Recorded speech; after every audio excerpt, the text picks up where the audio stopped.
of the Japanese American Citizen League of the Monterey Peninsula.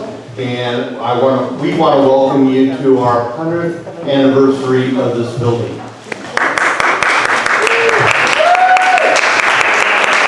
This building was built in, May 1926, and here it is, May 2026. So before we start, I do have a note from Assembly Member Speaker Robert Rivas. He apologized, but he could not make it, nor could his representative, but he wanted to make sure that I was able to read this. On behalf of Speaker Robert Rivas, congratulations on the 100th anniversary of the Japanese American Citizen League Hall.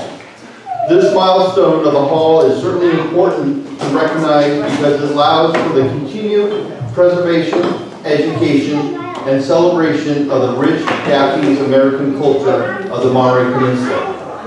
This hall surely echoes with the fighting spirit it took for an East Bay generation that came in search of a better life in America. For an East Bay generation that faced not just racism, but for many the loss of their freedom and property, yet despite that persecution, created an inspiring chapter in American history. A courageous story of perseverance, protest, and a fight taken to both the courtrooms in America and in segregated units on the battlefield of World War II. This hall has seen and continued to see a Sansei generation, including JACL members that became activists and worked to not just address the wrongs of the past imposed on Japanese Americans, but to be allies to others facing injustice that have continued to plague our society. Just a few matter of fact, here in the hall, people from throughout our region gathered to do what they could to support the immigrant communities under attack by the actions of ICE. But make no mistake, in a hall that has gathered 100 years of memories, this place holds more than times ago. This hall holds the stories of ball players, and after a fun day on the diamond, this hall was filled with the smell of mochi and New Year's and popcorn on movie nights. And we still have popcorn on our movie nights. This hall has shook to the sounds of taiko. This hall has heard the quiet clippings of bonsai trees, and all that is important. In a time when there's just 3 Japan towns left in California, the JAC Hall here in the Monterey Peninsula continues to serve its most important purpose. The hall continues to serve as a place to gather for people, for not just Japanese Americans, but all people who are welcome through these doors. It is why you see that diversity in the room today, because it is a place of community. On behalf of Speaker Robert Rivas, thank you to everyone that has made the state of celebration possible and who continue to keep this hall open as a place to build memory and goodwill in the community. Thank you. Dominic Dursa, District Director for Speaker Robert Rivas.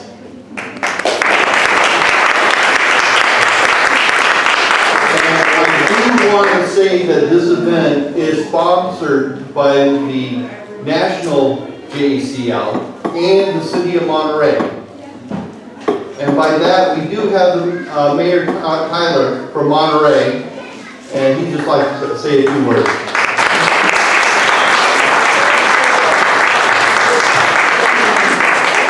It's good to be with you all today. I'm so appreciative of all the work that the volunteers that make this happen, function, and opening this up to the community for many of the wonderful events that were brought up in Dominic Dursa's comments a second ago. I've been fortunate to be able to participate in some of them, and to see community come together is what this is all about. This is part of what makes Monterey Monterey, being able to respect and appreciate the various cultures that helped make up Monterey's beautiful history and give us this beautiful city that we have today, where we can all be here and enjoy each other. One of the things that I think about as I reflect on today's event is also recognizing that we're in the 250th year anniversary of America.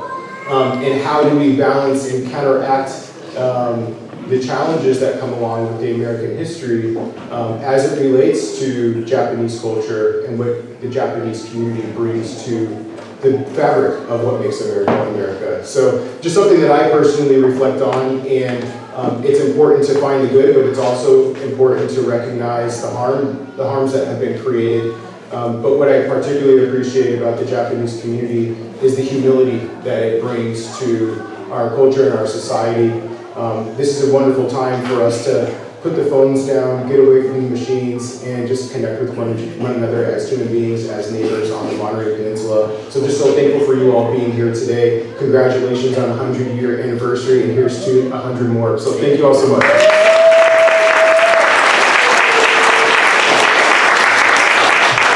I see we also have Alex Miller, councilman from Seaside, if you'd like to come up and say a few words.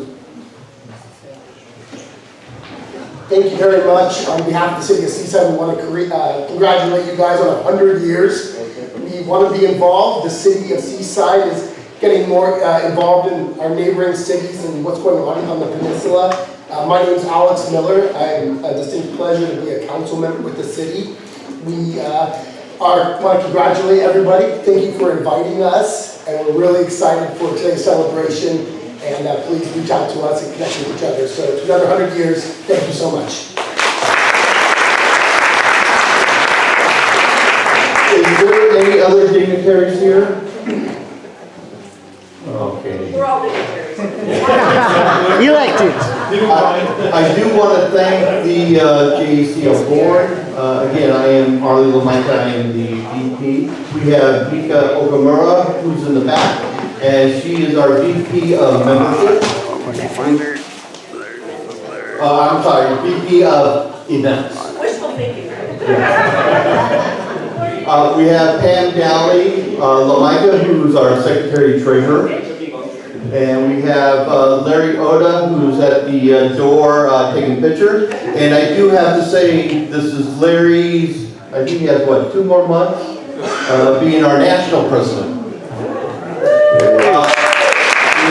have Ken Thomas as well. And we also have Jeff Uchida here. Also on our board, we have Alex Miller. Adam Goda. And we also have Ann Oda as well. We also want to thank the Heritage Committee for helping us with this program. And I see we do have another dignitary here, so if you want to say a few words.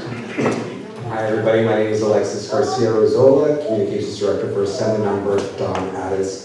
He's also a Seaside City Council. He can't say that, but he's also a Seaside Part-time. Super excited to be here with all of you. I know this is a huge, huge historic achievement that we're reaching. 100 years of advocacy, 100 years of history being celebrated today, and I just want to celebrate each and every one of you for being here, and thank you each and everyone for being here. Unfortunately, the Assembly member could not be here. She is down in Southern California doing some legislative business, but she does send her deepest support and congratulations. I know Speaker Robert Rivas also couldn't be here. And this is actually a resolution that Speaker Rivas, alongside Assemblymember Don Addis and Senator John Lader, crafted, celebrating 100 years of history. And if you guys will just bear with me for a moment, I'm going to read what's in this because it has a lot of history, and I think the moment really needs the opportunity for us to really listen and celebrate that historic work. This is for the Japanese American Citizens League of the Monterey Peninsula, whereas the relationship between a community and nonprofit organization is a vital and interdependent one that derives strength from the civic involvement and dedication of those who engage with such organizations, the many positive outcomes those organizations make possible, and the spirit of cooperation and respect they foster within the community. And whereas one such laudable nonprofit organization is the Japanese American Citizens League of the Monterey Peninsula, which will celebrate the 100th anniversary of its hall on May 2nd, 2026, and it is appropriate at this time to highlight its many achievements and underscore the positive impact it has made in the local economy and beyond. Whereas founded decades ago, the Japanese American Citizens League of the Monterey Peninsula has continued to celebrate the rich history of Japanese Americans who have shaped the life in Monterey through their numerous contributions to the region, including their involvement in the salmon fishing and abalone diving industries that dates back to the 1880s, and the local Japanese businesses that emerged to support the people working in those industries, including fishing supply and general merchandise stores, food markets, barbershops, shoe cobblers, and restaurants. And whereas initially established to protect first-generation Japanese immigrants against discriminatory legislation and racial prejudice, and help them navigate American bureaucracy and legal matters, such as alien registration and property contracts, the Japanese American Citizens League of the Monterey Peninsula involved itself in the greater community as the decades went on by participating in community events, including Independence Day parades, and by organizing sports programs such as track and field. And whereas today the Japanese American Citizens League of the Monterey Peninsula continues to advocate for tolerance and diversity, support its members' efforts to preserve their cultural heritage, and assist new immigrants assimilating into society, and it also operates the Japanese American Citizens League Hall, a cultural hub that houses the organization's headquarters, its Heritage Museum, and its Heritage Center, all of which showcase the monumental role that Japanese Americans have played in the Monterey region. Now be it resolved by Speaker of this Assembly Robert Rivas, Assemblymember Don Addis, and Senator John Laird that the Japanese American Citizens League of the Monterey Peninsula be congratulated on the 100th anniversary celebration of its hall, and it extended sincere best wishes for continued success in the future. So, and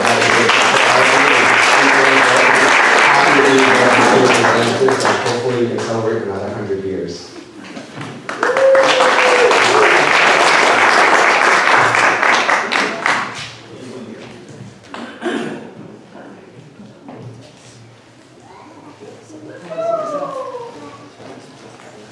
I do want to introduce our MC for the day, is Pam Daly Lamica.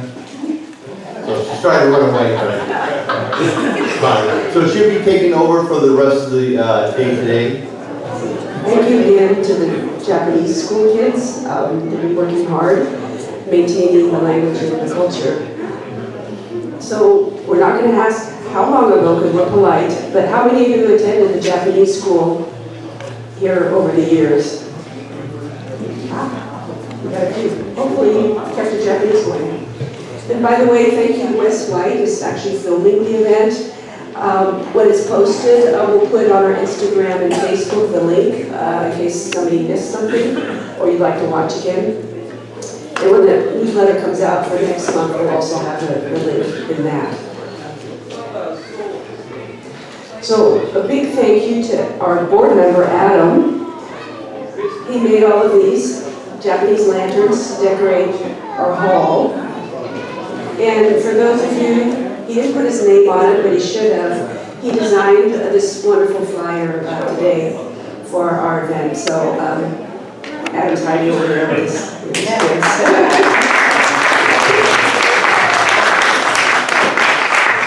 So the kids from the school will be outside all day if you want to stop by their table and see what they're doing. So next, we are super fortunate. We'd like to welcome Tim Thomas. He's our JCL board member. He's on the Heritage Committee. He's our historian, and he's the one who's the curator for the Heritage Museum. He put that whole museum together down there, and he's constantly updating.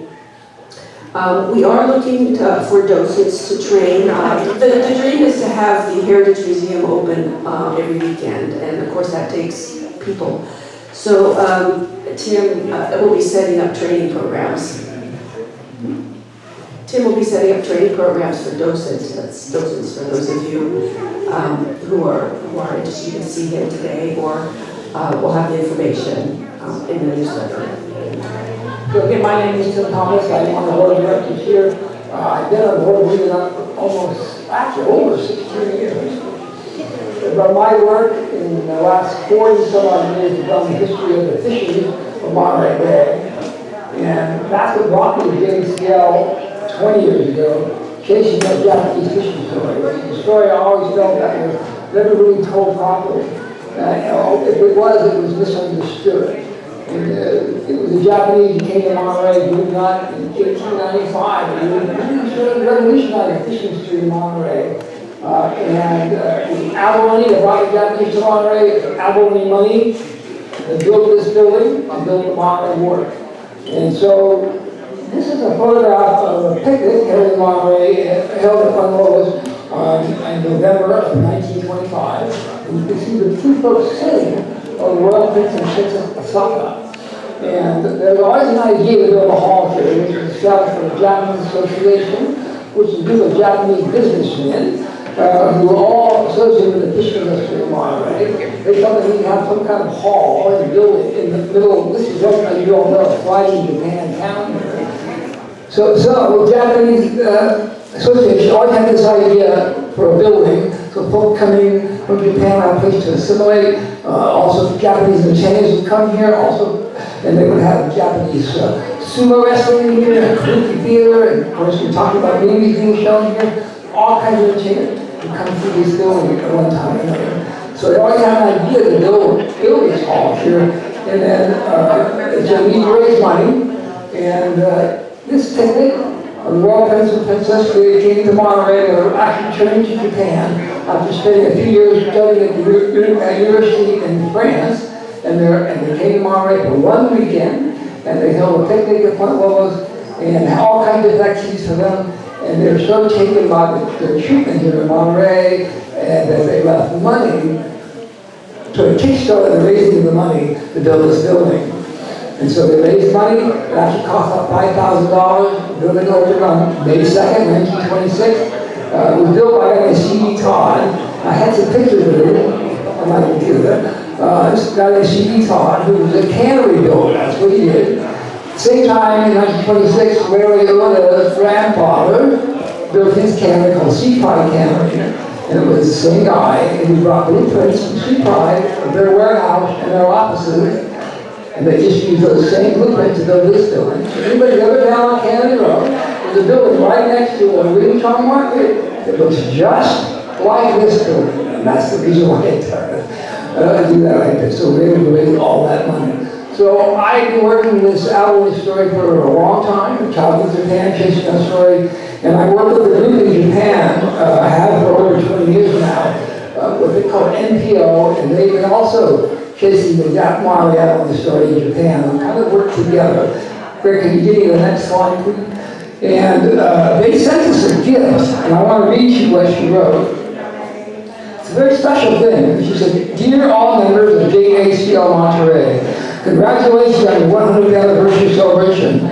We are truly delighted that abalone divers from the Awa region in Chiba Prefecture, where we live, crossed the sea to settle in Monterey, and that their descendants and the local community continue to remember and honor them to this day. We're pleased to present you with authentic traditional Japanese noshi abalone.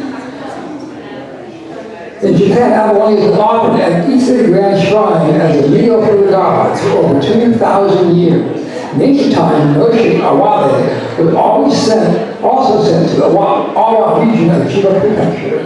Noshi awabe refers to abalone meat that has been removed from the shell, sliced into long, thin slices, strips, and dried in the sun, and then pounded until thin. According to old Japanese custom, a genuine noshi awabe wrapped in a hexagonal-shaped pattern was attached to the upper right corner of an envelope called noshi kuko for celebration of money, for special occasions, for temporary sport. In the modern age, noshi kuko was used with a small yellow paper tag in place of the noshi awabe. That's what we have there. Can you give me the next picture then? So there's only, I've been told, that's just dried abalone that we just received, and I always wanted to get some, and I've been told that there's only a few places in Japan, there's some Buddhist temple that still does this. It's a very, not all up my hand, it takes a long time, and they pound it out, and then we'll dry it, and get that long strips. And I didn't bring it down because it's kind of brittle, but we're going to create a little exhibit case, so have all that stuff in the case so around the region. So one last thing, I want to show you a film that we discovered here in the hall around the same time we found those petitions. And we actually showed it in our museum, but we're going to show it up here today because in my view, it's a very important film. It was shot in 1939, 1940, and it shows the Japanese, modern Japanese community. But I just recently learned, though, and I didn't know this, is that in the 1930s and 40s, there was a number of Japanese American camera clubs, and they're all producing films like this. And I found out from a professor at Northeastern University in Boston, who found a little film, said that we probably have the only one left. And she actually showed it in Boston, and it's taken a lot. So, although we've been able to identify a number of people, maybe you'll recognize some people in the film. So give me 1 second. Oh, there's no sound. Okay. It's a silent film. So there's no sound.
But that's the end of that film.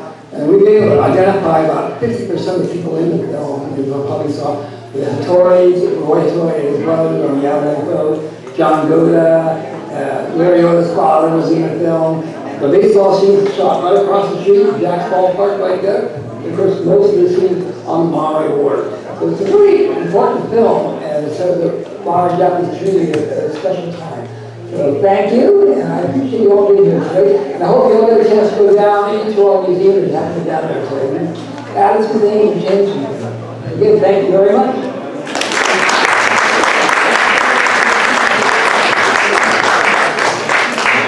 Seaside here, Adrian Oglesby is here. Would like to say a few comments.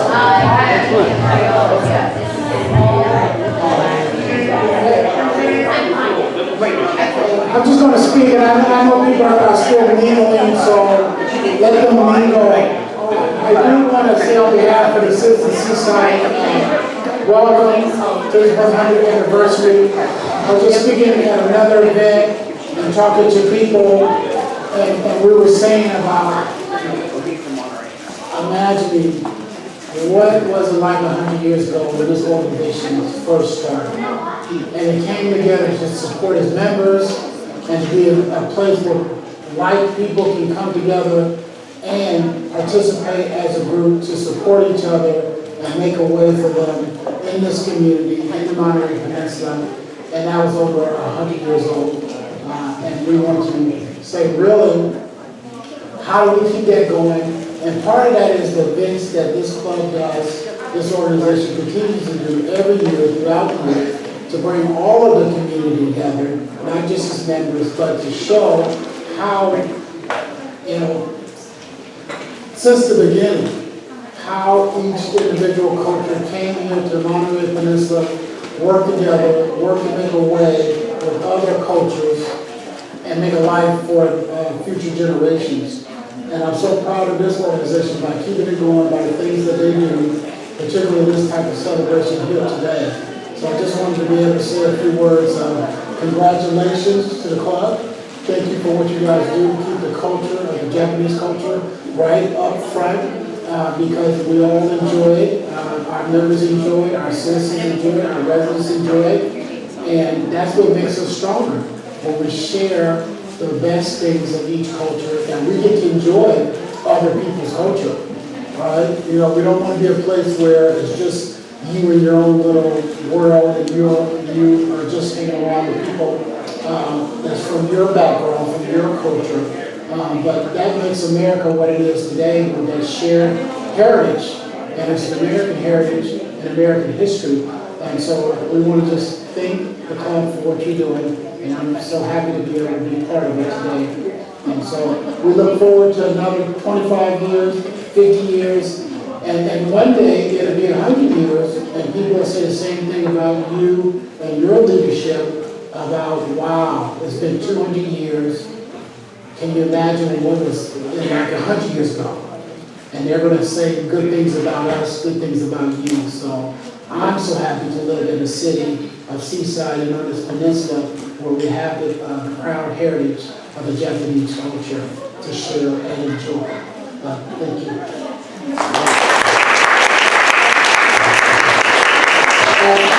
I almost be remiss, Artie, if I didn't say that culture's in my family. My wife, Rita, mother is 100% Japanese, and so we're just so proud and honored to be part and sharing that. Thank you, Amir. I forgot to ask at the beginning, how many of you have not been to this hall before? Can you raise your hand? Not too bad, because for our grant, I have to keep statistical, I have to report back, so thank you.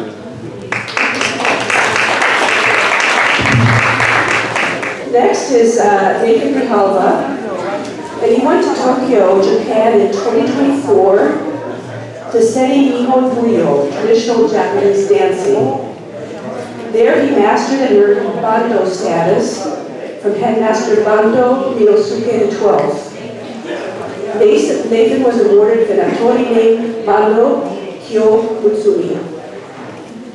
Bando refers to a specific style of traditional Japanese dance that is often associated with the kabuki theater. Bando Kyo Utsubi's current sensei is the first American-Japanese kabuki actor, Bando Hiroichiro. Bando Kyo Utsubi is among two other second American-Japanese kabuki actors in California, and he believes he is the first Mexican to receive the Bando name.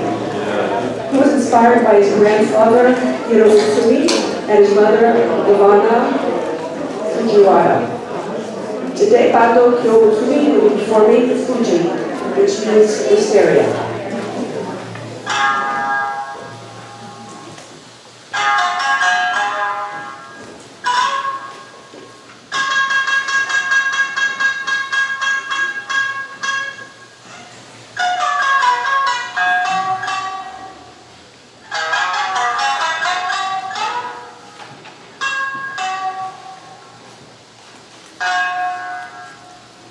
Come on in, boys.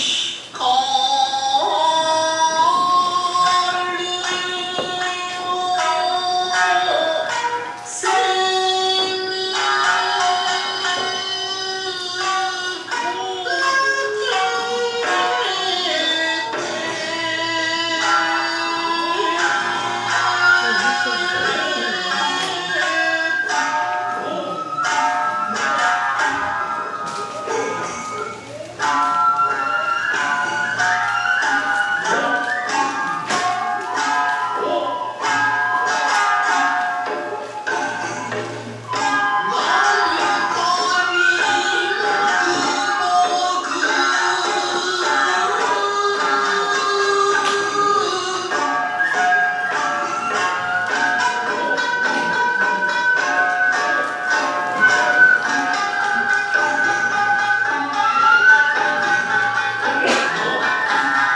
It's a real honor to have Nathan performing for us. It's very rare that Japan gives bando status to any non-Japanese person, a person from Japan. And as some of you who have studied traditional arts, you know how precise it has to be. You move a finger, eighth of an inch, quarter of an inch. Many, many hours, months, and years of study, and for him to achieve the bando status, a huge honor for him and an honor for us to have him here. Our next performer, Michael Hattori, is the son of Tak and Mary Hattori, and he grew up on the Monterey Peninsula and has been playing koto since 1979, when he spent a year abroad in Japan and began his lessons there at the Seiha School in Tokyo.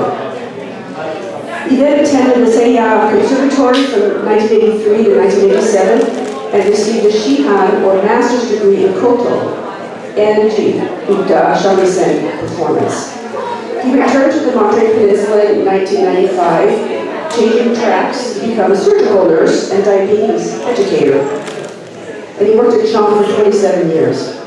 He's now retired and spends his time traveling, studying kumihimo, and playing music.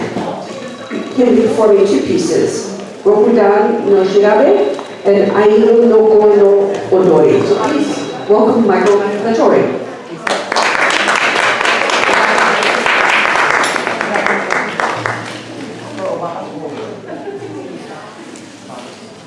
So the first piece I'm going to play is called Rokudan no Shirabe, and it was one of the first pieces written for solo koto. And it was written by a man named Yatsuhashi Kengyo over 300 years ago. It's written in a very classical form of kind of patterned motifs that you'll hear over and over again, and each dun or section of the piece is 52 beats long, so if you want to count, you're welcome to. But you'll notice kind of repeated patterns, and these appear again over and over in classical Japanese music after that. The second piece is called Ainu no Ko no Odori, which means the dance of the Ainu children, and it's a contemporary piece that was written by my teacher Yuze Shinichi in 1969, and you'll notice a very distinct difference between the pieces. In the second piece, you'll start to hear Western type of harmonies, arpeggios, chords, and things that you don't hear in classical Japanese music at all. And there'll also be a short pause in between. I have to retune the instrument for the second piece, so bear with me with that, please. And thank you.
the tuning is achieved by moving these little bridges back and forth. They are usually made of plastic now. These are ivory, which is the natural material that they had back in those days, but this has all been replaced by plastic now. But you can see I'll be retuning the instrument by moving the bridges, and there are pieces where you actually have to retune while you're playing, which is no fun, but I won't be doing that today.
so much, Michael. It's not often we get to hear a corporal. And just as with Nathan, it's not very easy to find a sensei around here, so usually they have to travel far and wide to find a teacher to teach these beautiful arts. We're going to be setting up next for Ikebana, but just a couple of things. At the front, we have a computer. If you're not already on our newsletter list, you can sign in or just put a check mark that you want to the newsletter. I kind of gave up on trying to read handwriting. So, or if you just want to say you were here, and also how you heard about us. We're trying to learn how best to advertise our activities. And Mika is back there, she can help you if you're not too computer literate. Especially the last newsletter, we had the Hibaku, the Paushka Hibaku violin, and Wes taped the whole thing, and we actually have a link on our Facebook page if you want to go there. It's the violin that survived the Hiroshima bombing and traveled. It was made actually in Russia, went to Japan, came to the DLI, back to Japan, and now is traveling the world as a peace ambassador. There's a link for that. And also Topaz Stories, link for that Wes also filmed. And that has stories from people incarcerated during World War II. So usually we have our Nagayoshi the first Saturday of each month, but because of some of these activities, we've bumped our next one to next Saturday, May 9th at 6 p.m. And like father, like son, it's in Japanese with English subtitles, so you can make that. Once our 100th celebration is done, we'll go back on the first Saturday each month at 1 p.m. And again, we want to thank National JCL and City of Monterey for the grants. We started our 100-year celebration actually back last fall with the picnic that Tim mentioned earlier. And we have the movie next week. Also, August 1 and 2, Tim is working on doing the Abalone Festival again at 2 event. So keep an eye out. If you get the newsletter, you get information, or again, go to our Facebook page. Also, really like to thank Ellie and her gang back there putting all the food together. Yay! Also, Carol and Jeannie are manning or womaning the table there with the beautiful mural. If you didn't realize, that mural is on the wall. If you go out by the ramp and you look that way, that is the mural that is on those items back there. So again, if you'd like to purchase. Next up will be the Monterey Bonsai Club. Bonsai art is to place little trees in a tray. Monterey Bonsai Club objective is to capture the grandeur and beauty of nature in a small scale. For several years, under the guidance of Sensei Katsumi Kiyoshida, this objective has been accomplished. Sensei Kiyoshida is the sensei for the Salinas, Watsonville, and Monterey Bonsai Club. The club was founded in 1963. He's been presented the Golden State Bonsai Federation and Circle of Sensei Award. He also has a plot of land at the GSBF, the Golden State Bonsai Federation Central Bonsai Collection in Fresno, where his art pieces are displayed ongoing. And for both bonsai and ikebana, if you're interested, there are flyers on the back table where Mika is, and there's flyers for some of the other people who are decorating demonstrations today. Enjoy. Good afternoon.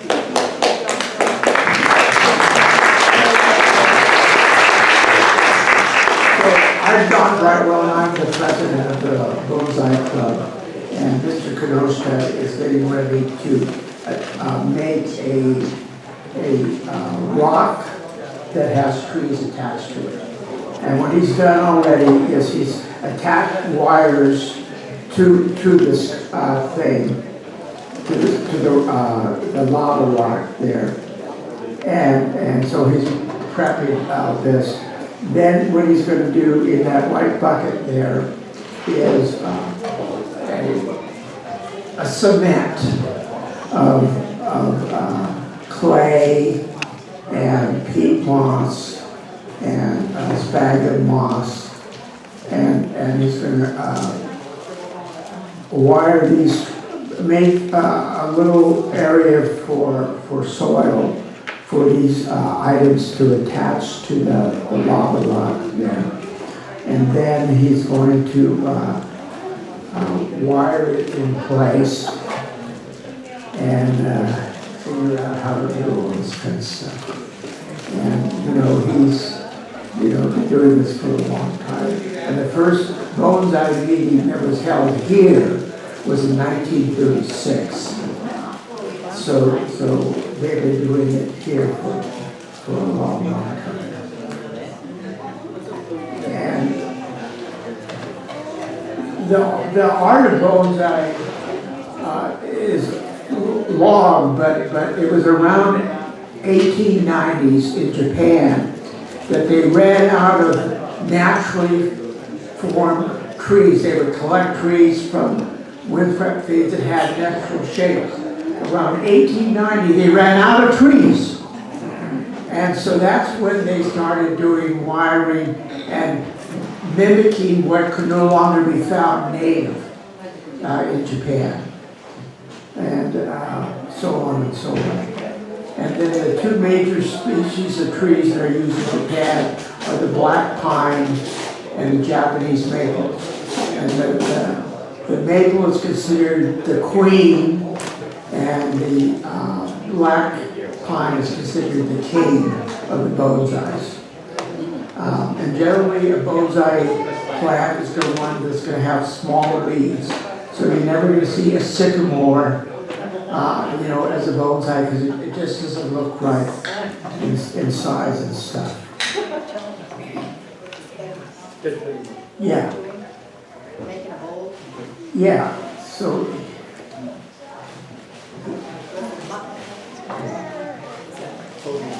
Yes. So we put in the muck in here.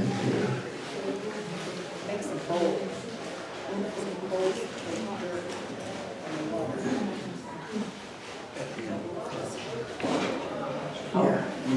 Yeah. So now he's tying this thing. This is a juniper here.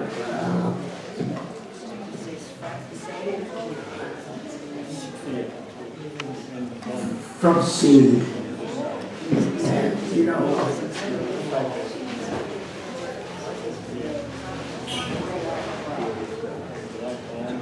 So the other thing about bonsais in general is that the really best trees are multi-generational trees. So he's starting this thing.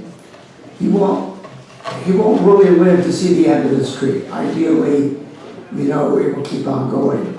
In the National Arboretum in Washington, D.C., there is a pine tree there. And a Japanese lord who is an ambassador to Washington, D.C., gave to our government. And that one pine tree has been under cultivation since 1640. To give you an idea of, how long these things can live.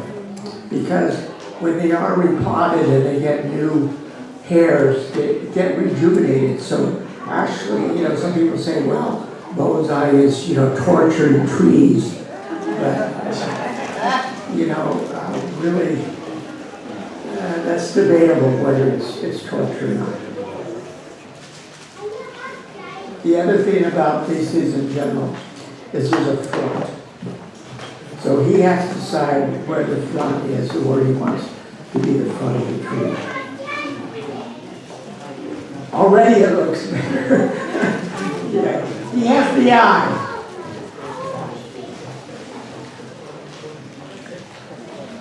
So they're still attaching more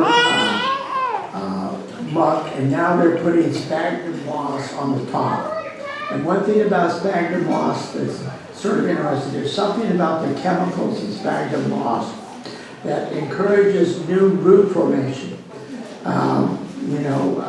One way to start a tree is to air layer like a tree, and you can take a branch and strip it of the bark, wrap it in sphagnum moss, cover it with a piece of black plastic or something, and keep it wet. And in say 5 or 6 months, it will re-root and start a new tree.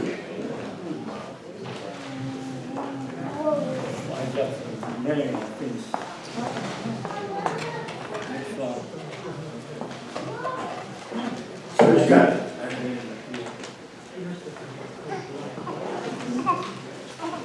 now he's going to attach a procumbens juniper here. This is a Japanese juniper. And it's one that he raised from a cutting.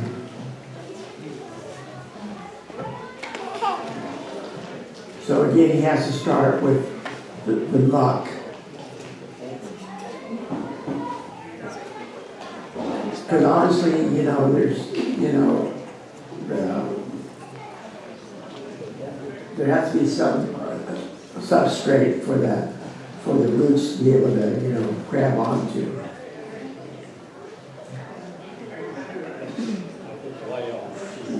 So he's already rewired it, because really trying to do this in 30 minutes is a short time.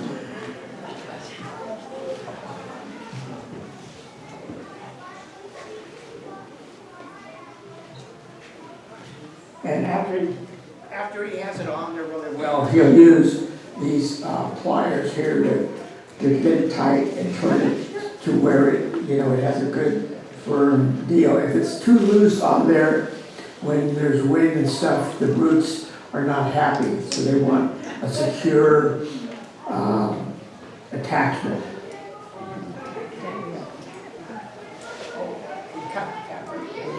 Oh, he cut the taproot so it would go sideways.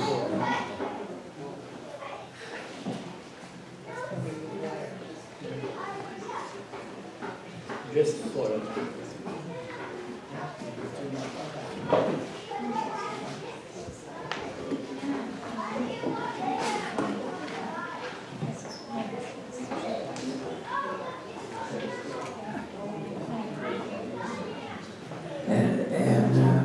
He really works fast. It's amazing how fast he works over the years.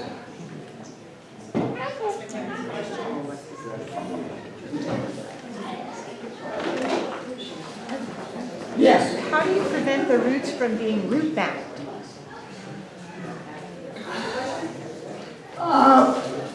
That's a good question. On a rock like this, I guess the assumption is that they will just continue to grow, because generally speaking, the deciduous bonsais get repotted every year or two. On the pines, on the conifer trees will go longer. But the whole idea is the soil is usually half potting soil, a quarter lava rock, and a quarter horticultural pumice, so it drains well. But when you have a bonsai, and if for some reason the soil lags on the top of the pot, then it's time to repot. And in terms of keeping them alive,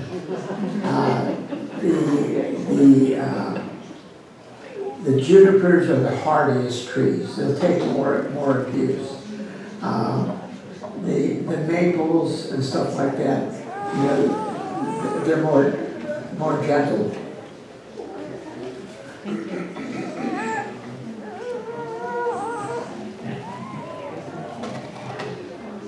The other interesting thing, since we're all Californians, is that California has more cone-bearing trees than any place else in the world. It has the oldest trees with the bristlecone pines. We have the tallest trees with the coast redwood, and we have the biggest tree by mass with the Sierra junipers and the Sierra redwoods.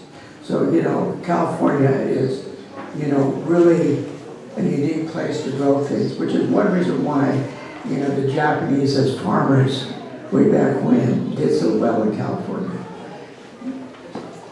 And in the cut flower business also.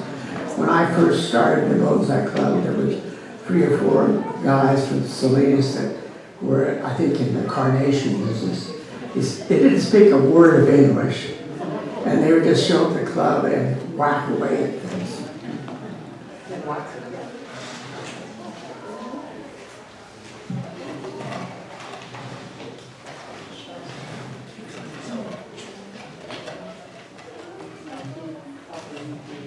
Now he's getting ready to add his third item, which is a grass. Skoshi. I went to high school in Japan.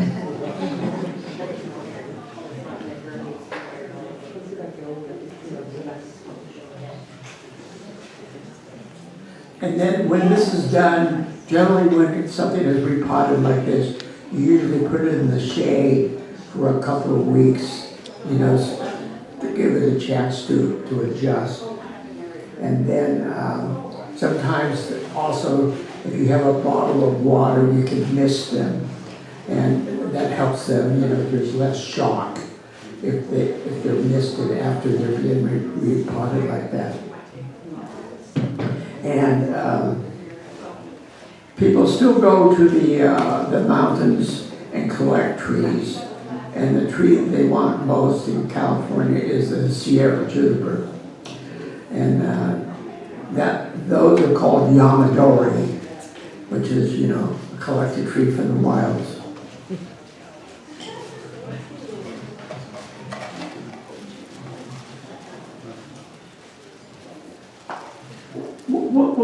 Will this have a pot underneath it when it's finished? Will this have a pot? Yeah, usually put pot right here. Okay, so he didn't bring a pot today because it's too heavy. There's also another word for these little temple trees, big ones, and it's like a one-man tree, a two-man tree, a three-man tree, inferring how much weight there are and how hard it is to lift them and move them. And it is true that you're supposed to say bonsai, not bonsai.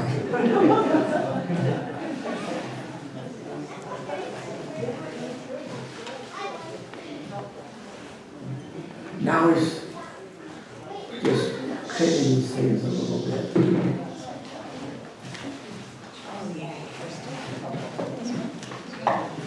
Mr. Young, Mr. Kenosha has a really nice, huge black pine.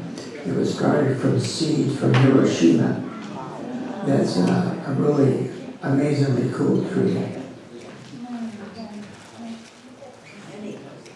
Yes, man, that's true.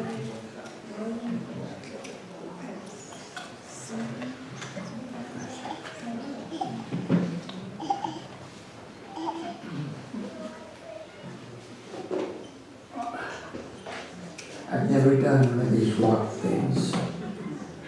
I've read about them, but I've never done one.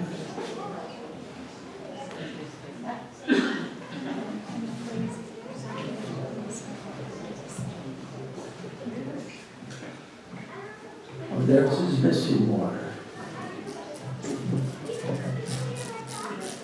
There's also a stuff called Super Thrive that you can buy if you're just gardening in general and you're repotting something and you want to give it a little extra chance for success. So there's this stuff called Super Thrive that you can buy on Amazon, and one little container that goes a long way. But when I was reading bonsai books when I first started, if I read the same thing in 5 different books, then I figured there must be some weight behind it. And everybody seemed to like Super Thrive.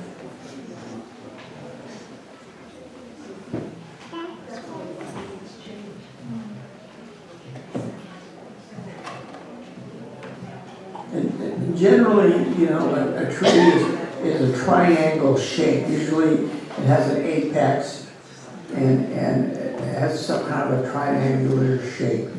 And technically, there's a thing called a scalene triangle, in which all the sides are different. And the other thing too,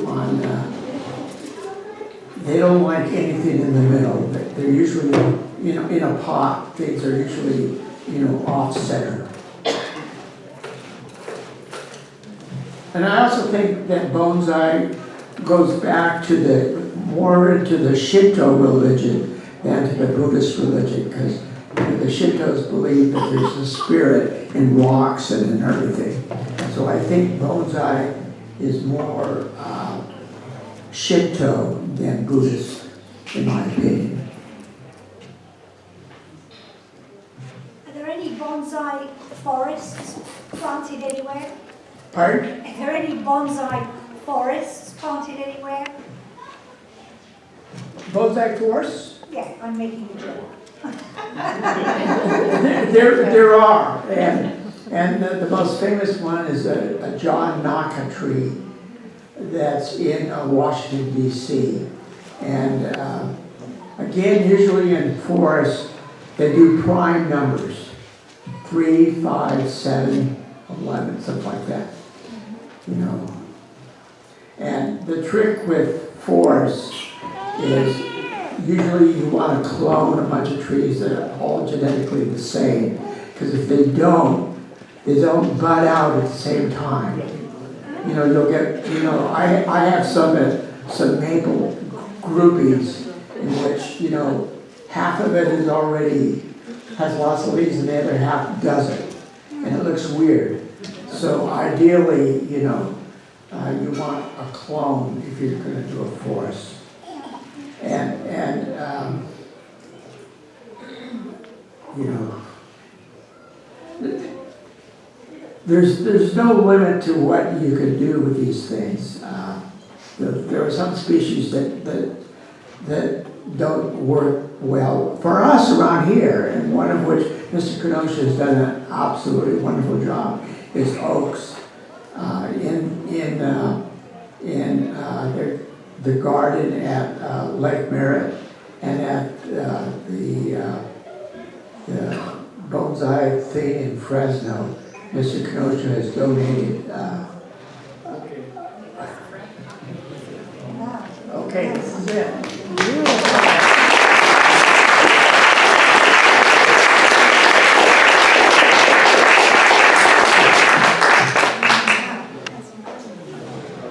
So do you grow bonsai from seed, or can you use a small plant, like a juniper, and then cut it to be A lot of different ways.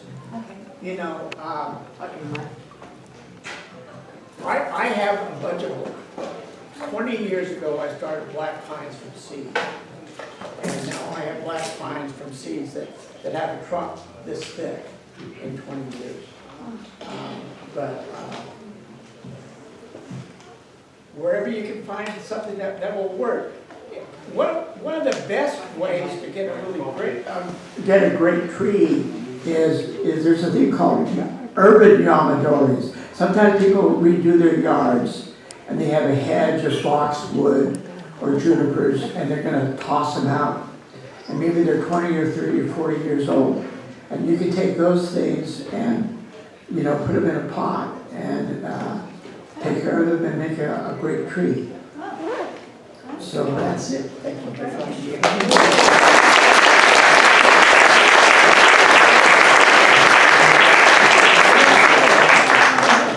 Are there any other questions? Oh, yeah. You can repeat the question.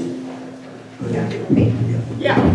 So, first of all, that's very beautiful. Thank you for the demonstration. But also, you know the lone cypress in Pebble Beach, and how it's sort of endangered. Has anybody ever kind of tried to recreate that in bonsai? Yes, and Mr. Kenosha had a Monterey cypress that was an outstanding, a really super outstanding tree. And there used to be a yearly show, and there was a German guy who came to the show and saw Mr. Kenosha's lone cypress tree and thought it was the best tree he had ever seen. And then he drove all the way to, you know, Monterey to check out Mr. Kenosha's collection, and he was very impressed.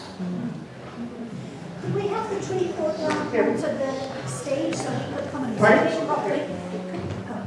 Could we have the tree that you made brought down on the stage so we can take a look at it closely, if it's not too heavy? It's really hard to see. Where are you going to put it next?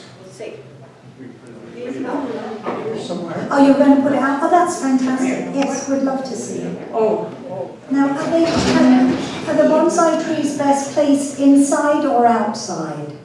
bonsai trees are outside trees. They, they can be brought inside like a flower arrangement for a short period of time.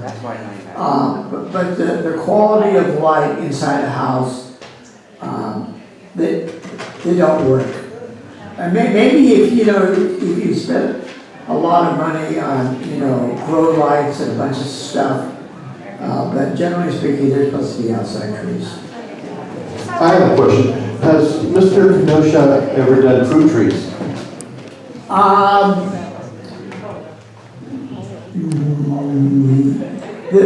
The ones that are used in bonsai, most common, first of all, there's a Japanese apricot, which I forgot the name of. Umi? Which is a Japanese apricot? Ume, right? So those and cherries and crab apples, wisteria is another flowering tree that's done as a bonsai. I think crab apples and cherries. I'm fond of cherries. I have cherries at home. And let's see what else. Somebody in our class is working with an olive tree right now. Olives were good. And one thing nice about olives is they're just really hardy. I mean, you see them, they're just really hardy. So, and they have small leaves and interesting bark. The other tree that people, you'd think you would be able to use would be our native manzanitas, because they have nice bark and they have a small leaf. But I've been told that they don't like living in a pot. But I don't know if that's true or not. I mean, I've just never tried it. I'm fond of the maples and the deciduous trees, because when they lose their leaves, you can hide things with a pine tree, because the leaves are always there. You can sort of hide things. When a deciduous tree is bare, there's no place to hide. So if there's any faults in it, you'll see them. So anyway, that's it. And by the way, so we meet at the Buddhist temple on the third Saturday of the month at the Buddhist temple from 1:30 to 3:30. And then the yearly show is the second weekend in June, based on what the schedule is at the Buddhist temple. And let's see, what else can I say? Oh, and the other thing that nowadays in the modern thing, if you want to learn how to do anything, you go to YouTube. If you want to, see how to do anything. And I restore antique Volkswagens. And if I have a Volkswagen problem, I can go to YouTube and someone will show me how to fix it. That's it.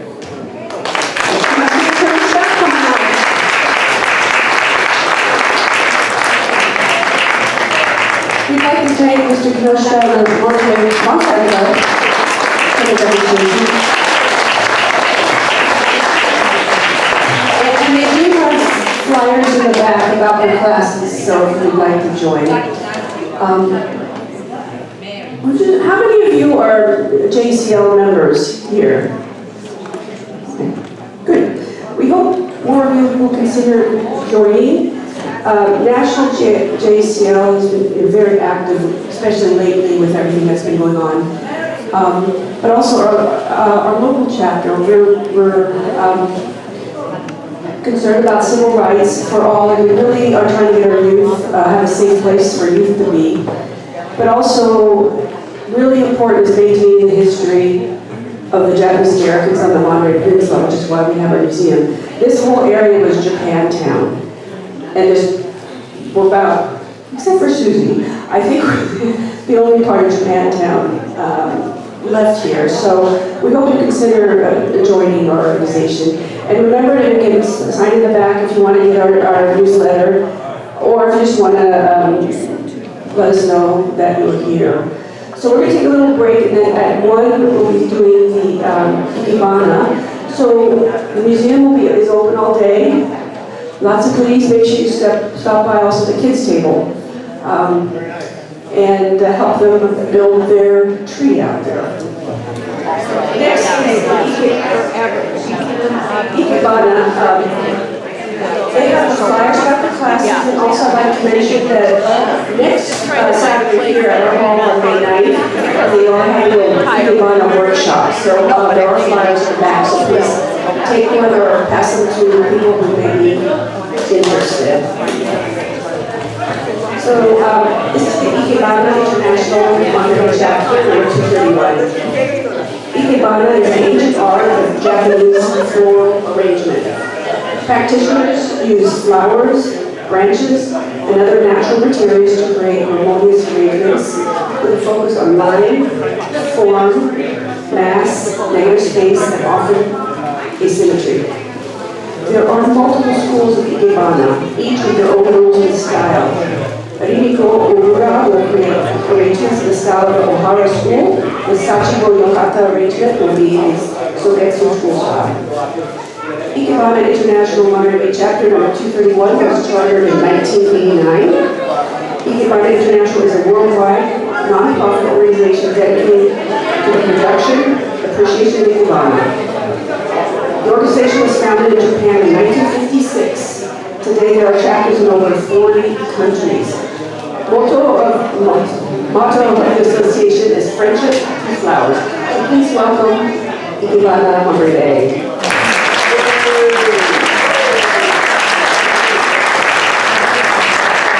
Good afternoon, thank you for joining us. I will be narrating Sachiko Yokota's arrangement, and she is also my teacher. So today, Sachiko will create a freestyle arrangement of Sogetsu School using a vase that she made herself. She's an accomplished ceramic artist. The circular opening in the center of the vase represents a single enso from the past. Enso is a Japanese word meaning circular form. And Zen circle, the circle of infinity. She will be intertwining multiple rings of strong bamboo with flowers and grapevines, symbolizing a future that continues in many layers. With the beautiful green leaves of loquats, magnificent white lilies, and red carnations, she celebrates the 100th anniversary of Japanese American Citizens League in Monterey.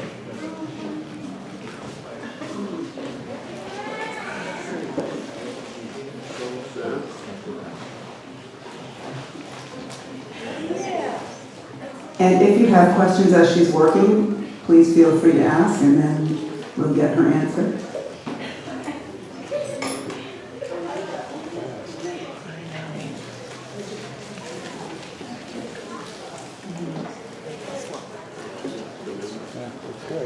If you have a question, just raise your hand.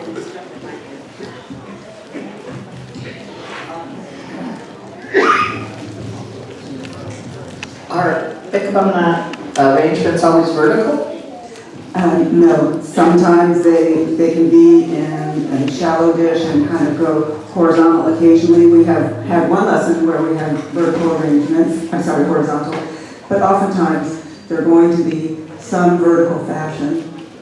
And the general rule is the longest stem will be 1.5 times the length and width of the container. That's if we're following the strict rules. She's doing freestyle. But occasionally you can still see that her longest stem is measured that way. And usually that's called the shin. And the soy, the second one, is about 2/3 of that. And she's using a lot of mass. So in addition to the asymmetry, it's important for the form to also include some mass.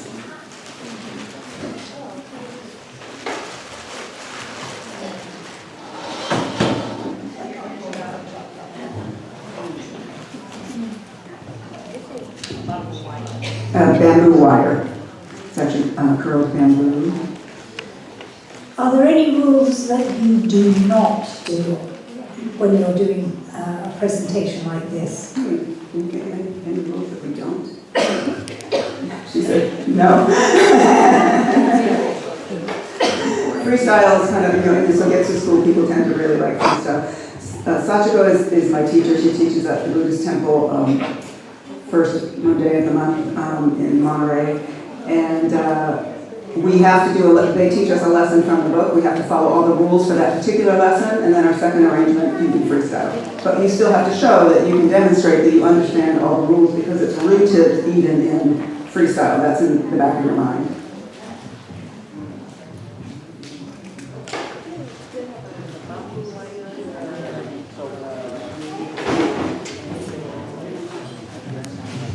I'm sorry, could you repeat the rules of the practice? Oh, there's so many. But as far as initial dimensions for the Sogetsu school, your first branch, which is Shin, is 1.5 times the dimensions of the length and width of the container, and the second one, Soi, is about 2/3 of that, and then Hikai is another 2/3. That's if you were doing a formal one. So Sachiko has asked me to repeat the significance of the circular bamboo, so that that represents Enso from the past, and it means Enso means circular form for infinity. That's the bamboo wire, or the circular bamboo.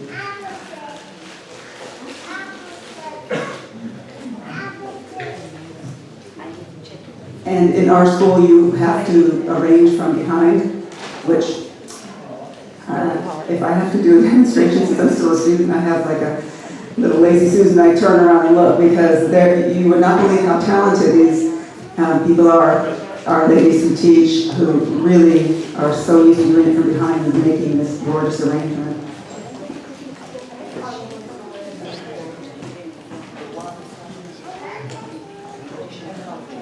Okay, and so the Shin and Soi, the main stem support, Sachiko said, would be the wabi-sabi from Japanese culture.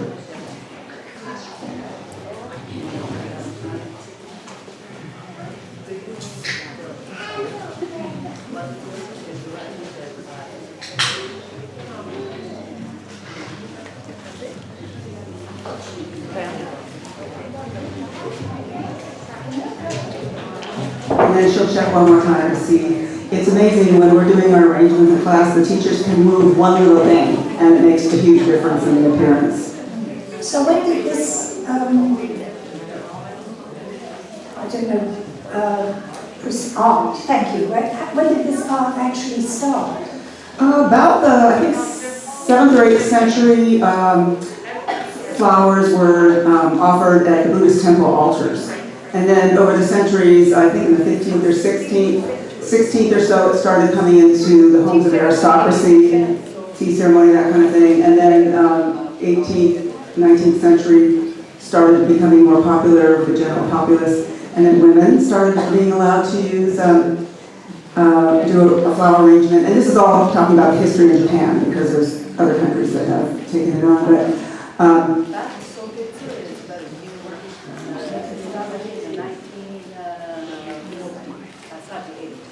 so the Sogetsu school was established in 1938. The oldest school is Ikenobo, and then it's very formal. We actually, at our next meeting in May, it's the 19th, at Pebble Beach, that's where we have our meetings, we'll have an Ikenobo demonstration. And there's a flyer back there that has information about our meetings. So the flowers are traditionally used when this first started, was it from people's gardens? So it would be what they grew, and then they would do the presentations from there. Japan have 4 seasons, and every spring, summer, and then autumn, winter, very clear. And then we have a very Japanese traditional flowers. But here in California, we have to find some California flowers. And the Sogetsu is very, very new style, and very close to art. But we create some art. That's why even if you don't have any, culture and information, Yes, you can enjoy. Thank you very much.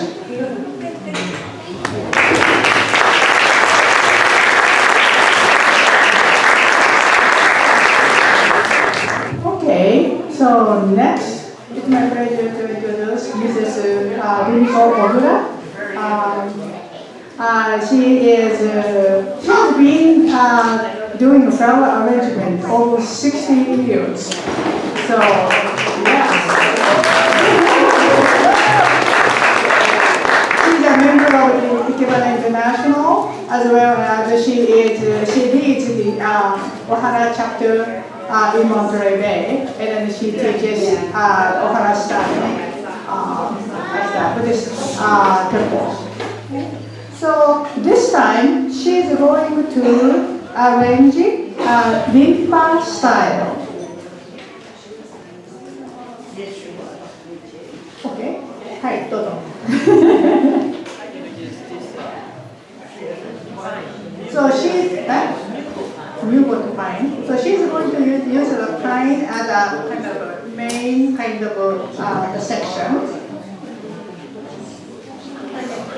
By the way, the Ohana school was founded in the mid-Meiji period. That means about a little over 120 years ago. And do you know how many the Ikebana schools in Japan or in the world? You can guess. 300. Actually, I just checked with AI, and they said hundreds, 2,000. So you can, one of you can start a new style too. Okay, so the Rinpa style is inspired by painting from the Edo period, about 250 years ago. And I'm sure many of us have seen the folding screen, something like this. Okay, I'm going to show you later at the end. It's a kind of, if you go to the shrines or temples in Japan, you see the gold screen, right? And then you see the kind of really gorgeous the pictures painted by artists.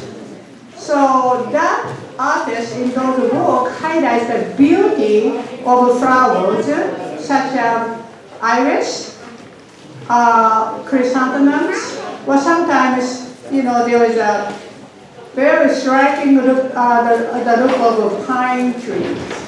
Okay, so Ohana school of Ikebana usually arrange reflect the nature, but Rinpa style is influenced by the from the paintings. So it looks like that she's arranging the flowers in a kind of looking at pictures, paintings.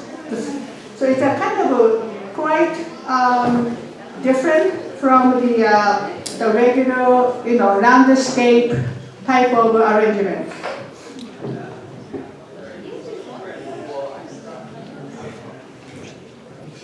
So she's now using lilies, and then most of the time we kind of show the, you know, the graceful styles of iris, not iris, the lily.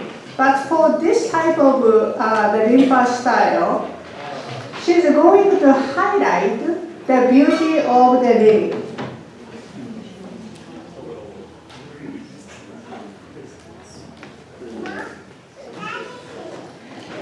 And then there were three characteristics when we do Rinpa style.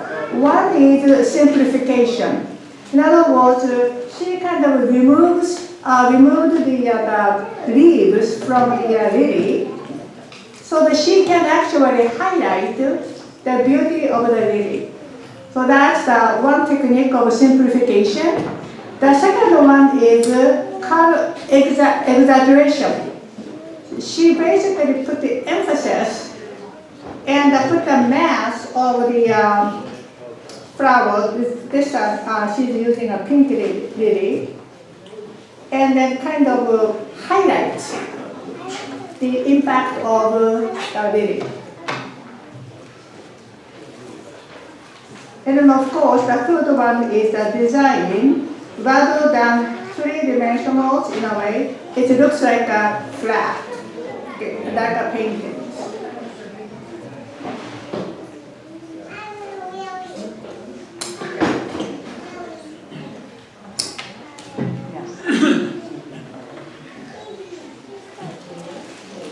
Sachiko-san used the lily, white one, and then the Ogura sensei is using a pink one, accidentally. But it works out very well.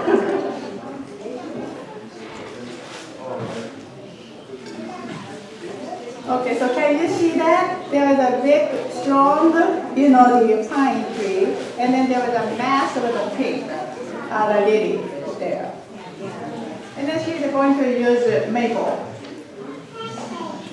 Like Sachiko-san mentioned that we have to, find the materials in California or around us.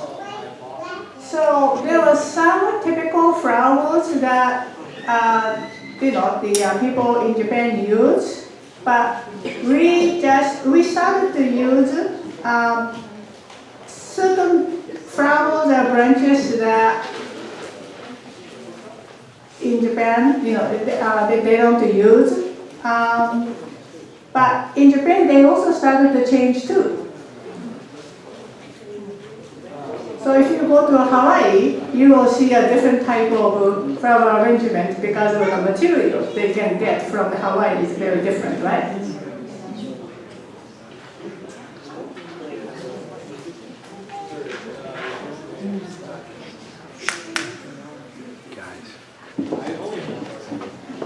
So she's also adding bamboo, bamboo grass.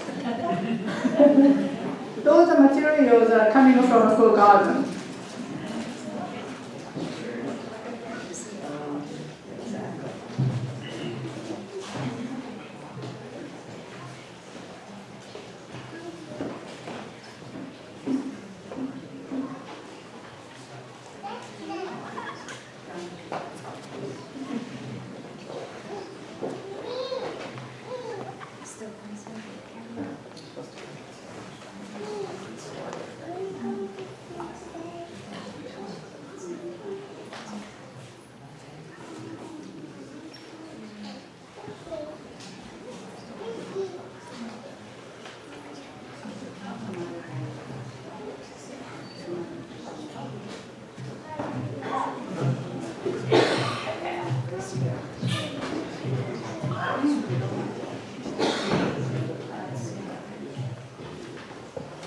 Okay, so she's putting more green stuff. She's also going to use a foam to cover the kinjang. So Rinpa style is a kind of high impact kind of a flower arrangement. So it's really suitable for this type of this is a 100-year celebration, right? So this is really appropriate for this type of arrangement.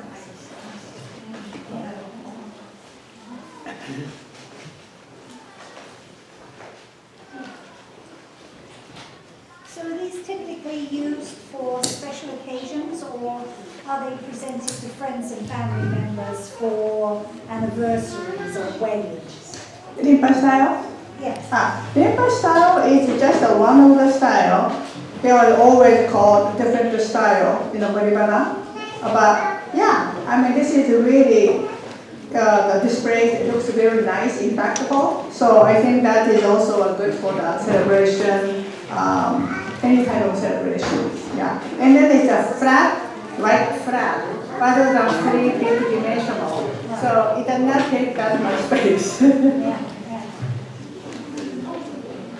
But Ohana style also has the kind of the flower arrangement that you can put in the center of the table, so the people around can also see it. Yeah.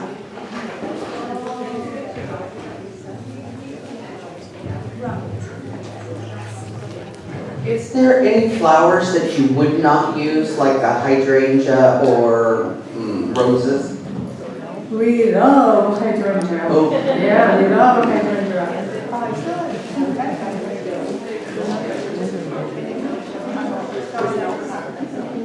I don't think so. Yeah. So you could really use any type of flower? Yeah, any type of flowers, any type of, Ferns. trees, yeah.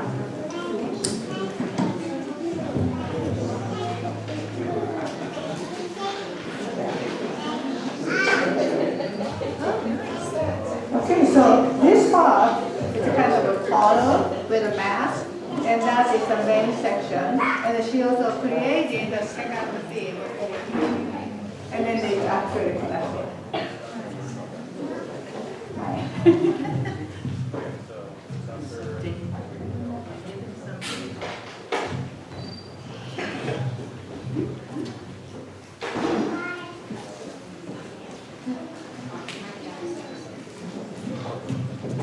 You had a question about flowers? I just wanted to mention that there's certain flowers cannot be mixed together because when you cut them, they have like kind of. The poinsettias are one that when they are cut, you can't put them in with the other flowers because their sap can be very dangerous for other plants to live with.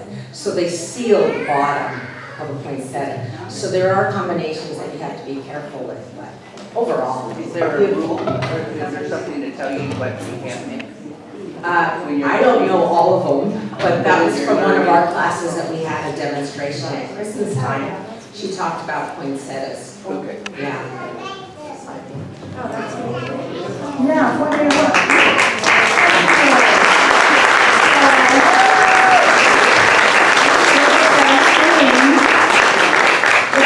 Two different schools, but actually it looks nice side by side.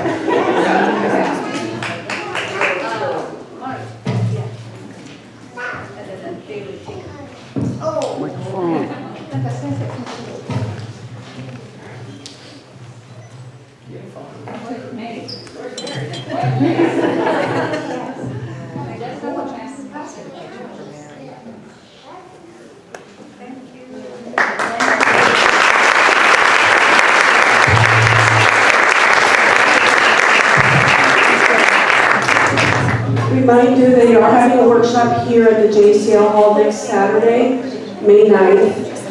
And there are flyers in the back. I'm sure things will come on to do something like that. Also, May 9th, at the Seaside Library,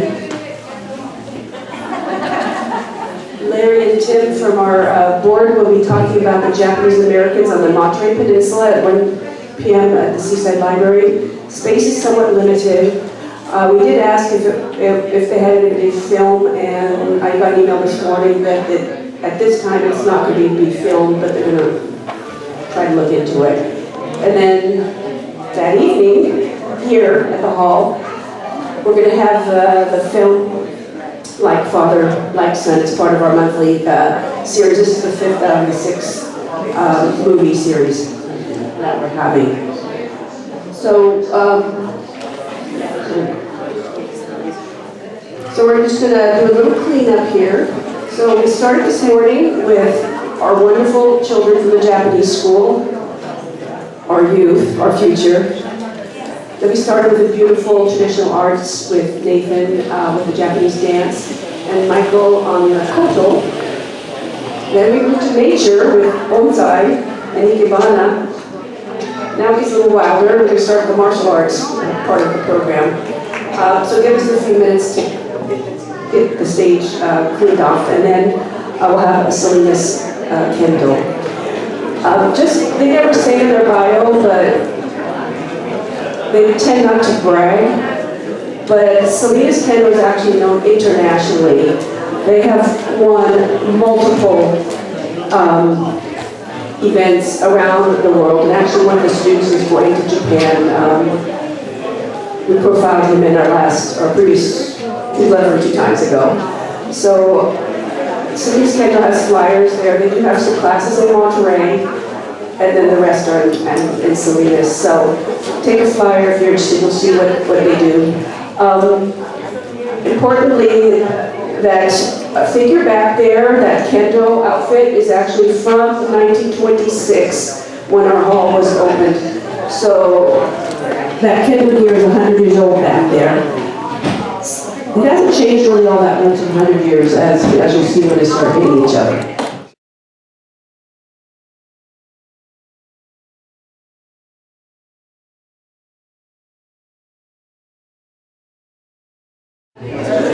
So this is Salinas Kendo Dojo. The dojo was started in 1970 by Takuma Bunden with Jimmy Itoku as his first student. And Jimmy's here today. The dojo has continued with a very strong reputation throughout its history under the guidance of Jimmy Itoku, Yuji Onitsuka, and Shinji Onitsuka.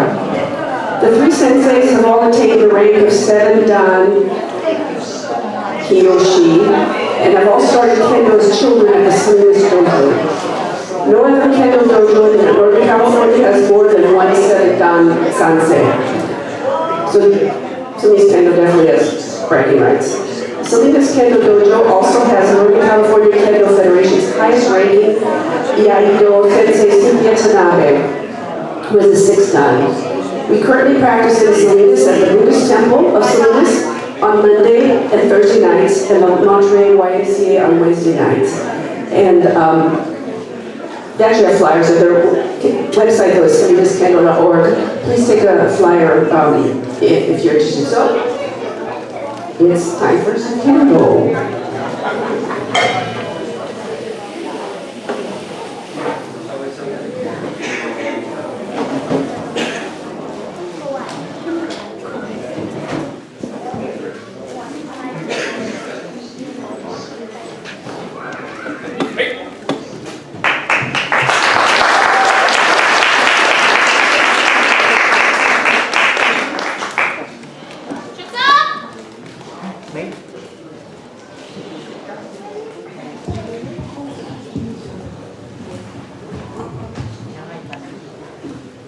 Hi, good afternoon, everyone. How are all you today? Good? Okay, my name is Scott Chang. I'm one of the members at Salinas Kendo Dojo. And today I have some of the members here from Salinas Kendo to demonstrate a quick demonstration on Kendo. So they're going through their opening protocols. And while they're getting ready, I just wanted to introduce the dojo. So Salinas Kendo Dojo, as was mentioned earlier, one of the oldest Kendo dojo in Northern California. And Salinas Kendo Dojo was founded in 1970 by Takuma Bunden and Tomio Kurano. With the encouragement from members from San Jose Kendo Dojo, where the pair have been traveling to for practice. And since then, countless numbers of children and adults have trained at Salinas Kendo Dojo, including many that have gone on to compete at the national and international levels. Our current head sensei is Jimmy Itoku Sensei. Nanada was one of the very first students, but many others, including Jimmy Uchida, Glenn Kyutoku, Richard Uto, Henry Uchida, and others, soon joined to form a large club of almost 40 members at the time.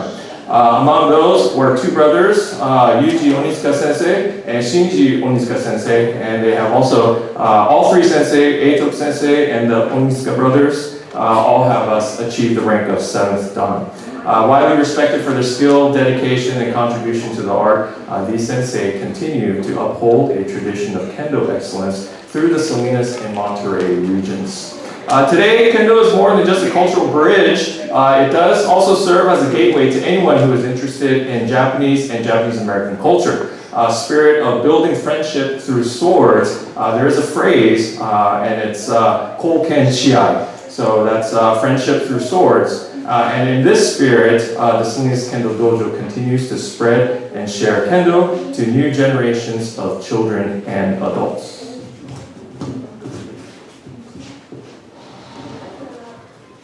So as I get ready, we're going to show some of the basic strikes and talk a little bit about kendo, and to kind of introduce everyone to kind of see, get acquainted with what they're looking at. To kind of see and watch for certain things, I just want to make a quick introduction about the equipment that they're wearing and where they're going to be striking. So this is what the kendo gear looks like today in modern times. We have 4 pieces. There's the headpiece called the men.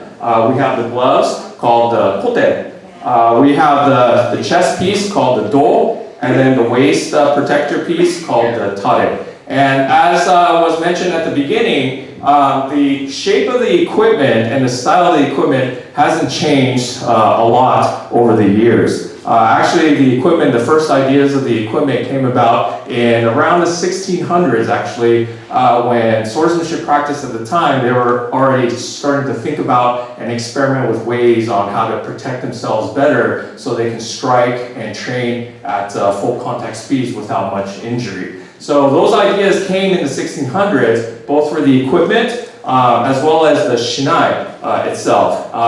Back then, what I've come across, what I've read before, was that the shinai itself, even though it was also slatted bamboos put together, but they were actually covered in leather. And the shinais at the time, more appropriately, were called the fukuro shinai, which was the covered shinai. And actually, in fact, some martial art, Japanese sword arts still use the fukuro shinai as part of their training. But through the years, through the centuries and decades, they all came together, and today this is the modern form. We've put together the equipment and the shinai equipment, and together they're used for practicing sword techniques. So what we're gonna start with some basic exercises, and we're gonna demonstrate some hits. So the top of the men is called the men strike, so you'll see some of that. The target area for the gloves is the right kote, and that's just called the kote. And then we'll also demonstrate some strikes to the body, which is called the do strike. For more advanced practitioners, we do have the throat area, but that's reserved for if you're first degree black belt or above, and this is called the tsuki. But we'll demonstrate some of the 3 other basic strikes. So the first exercise that they will be showing will be kirikaishi. It's the basic warm-up exercise, and it contains a lot of the basic components of kendo. So kirikaishi, hajime.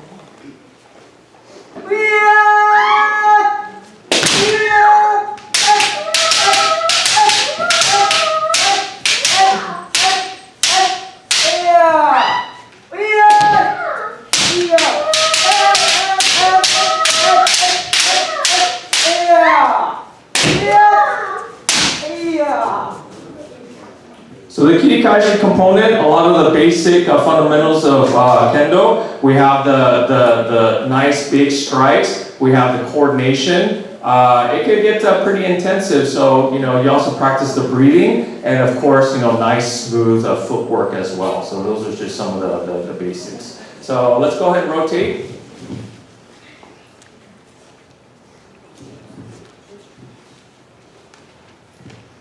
Okay, so now our next strike that we're going to showcase is the basic men strike. So this is going to be the strike at the top of the head. And when they strike, you're going to notice that they have to have the nice full extension, and they have to strike fully on the top with good coordination. We call that kikentai, which is the body unity coming together with your intentions. To the top of the men. So they're going to demonstrate that next. So big men strike, oki men. Hajime.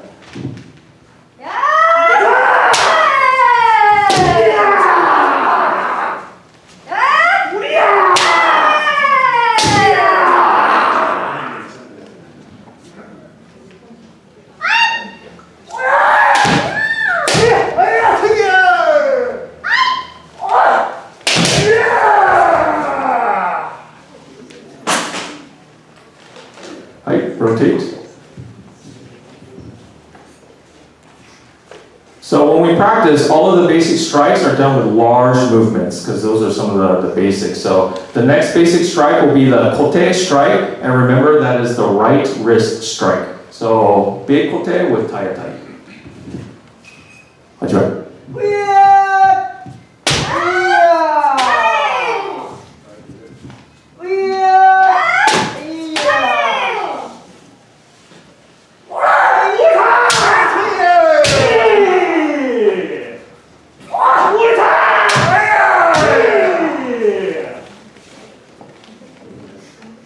Okay, rotate. And you'll also notice that big ki for each strike, and then the follow through, the spiritual awareness, mental awareness follow through, which is called zanshin. So that's also very important for a complete strike. We can't just strike and then just kind of walk away. We gotta show our intent and finish with our mental presence and finish it out with the follow through. So that's the zanshin. So we're gonna see next the dole strike, which is gonna be the body strike. And just make sure that you guys go through, and we don't have a lot of space. So make sure you make a big, clean dole strike. So douchi, hajime.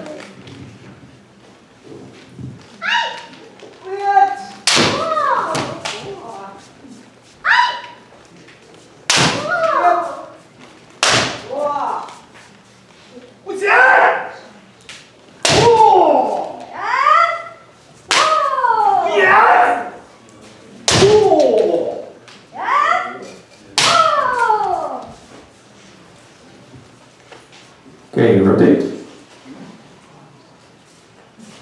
So after practicing all of our basic exercises, warm-ups, and also the basic strikes, next we have combination strikes. So the most common combination strike is the kote men strike. So that's the combination of the wrist to the head in a single movement. So big kote men. Hajime.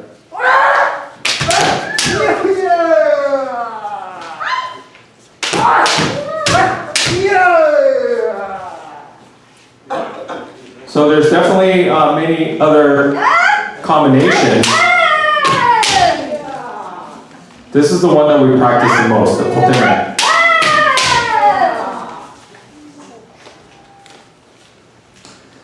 Okay, rotate. So everything up to this point has been the large basic strikes. But in actual, practical application, when you're practicing or going to a tournament, we have to make things much more compact and quick. So we're gonna try to show some of that next. So we're gonna do the small versions of these strikes, and we're gonna start with the men strike, so small men. And see if you can spot the difference between the larger version and the small version.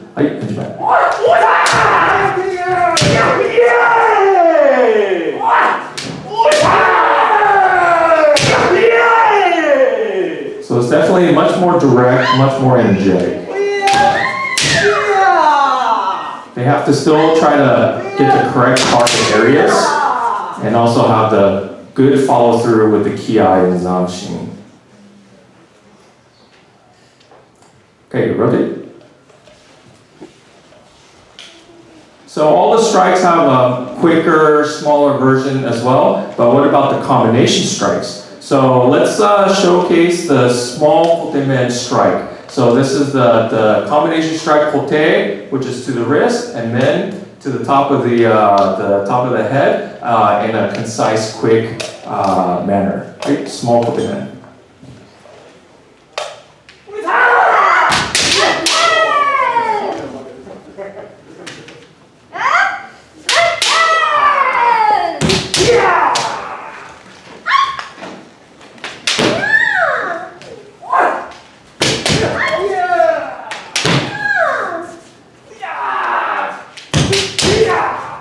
The quick versions definitely flows through much quicker. So with all of these strikes that we practice, now we get to place it in application. So next we're going to have some kind of sample practice matches, and we'll do a few pairs. So let's start with this group here, so maybe if you guys can kind of step back to the side here, and just make sure you guys watch out for the stage. So as they go through with their practice match, see if you can see where they're striking, and determine whether or not you think it would be a valid strike. Remember, the valid strike is striking with full commitment, having the good extension. We talked about the nice follow through. We talked about also having the awareness as well. So see if you can spot those components as you watch them in their practice.はい、始め。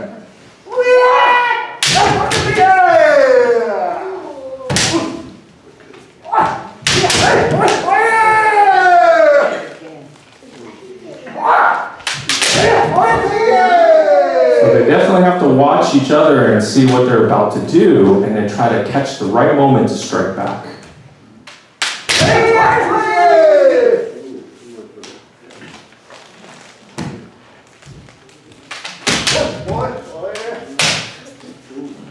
And hitting those target areas at regular speed, activity speed, it can be a very, very difficult challenge.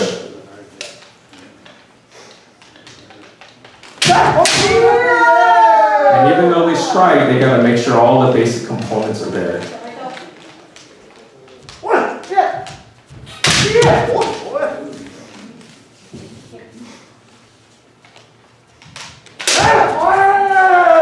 Hey, man.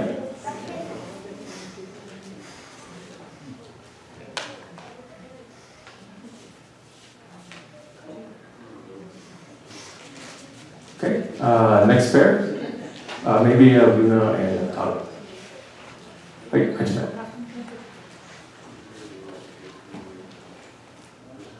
Hajime.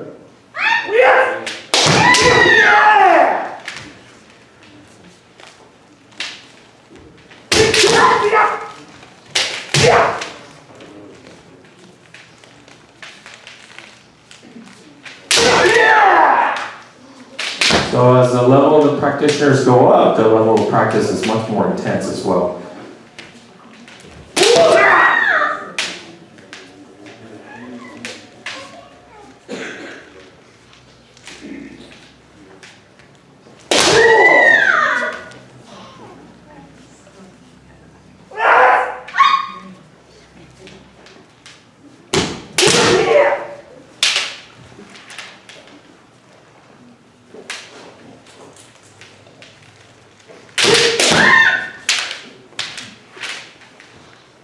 Watching for the right moments and also honing the reflexes while still maintaining the dignity and the coordination of each technique.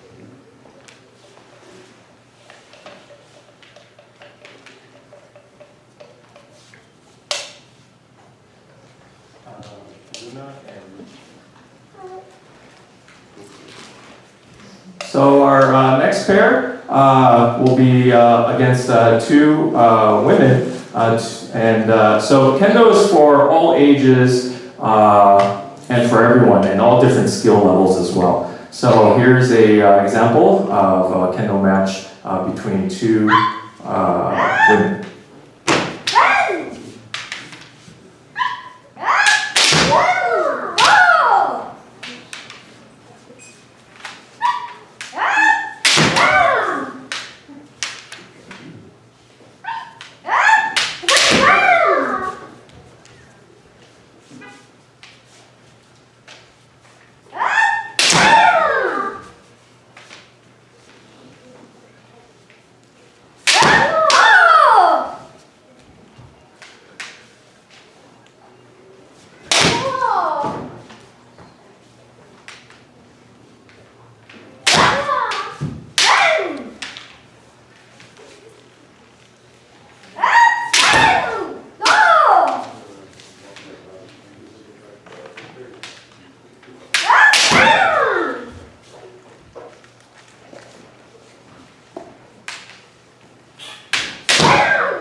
Amen.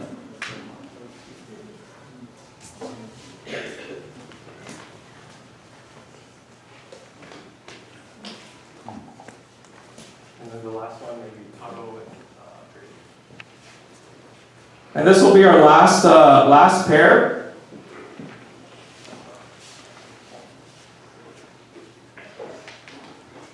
Hajime.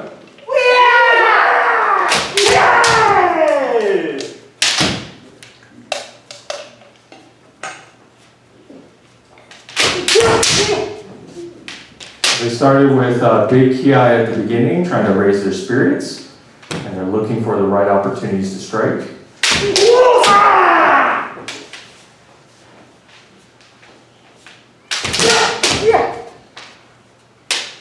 Oh, come in.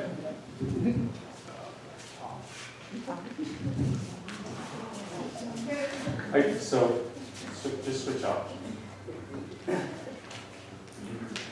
I try.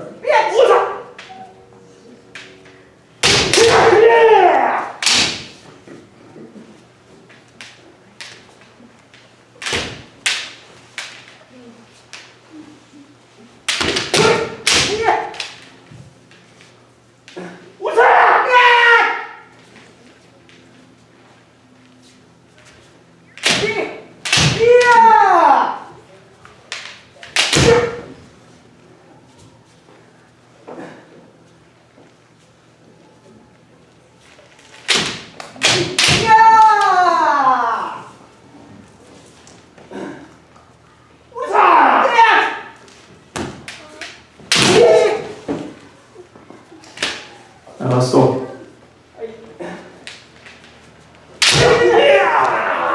amen.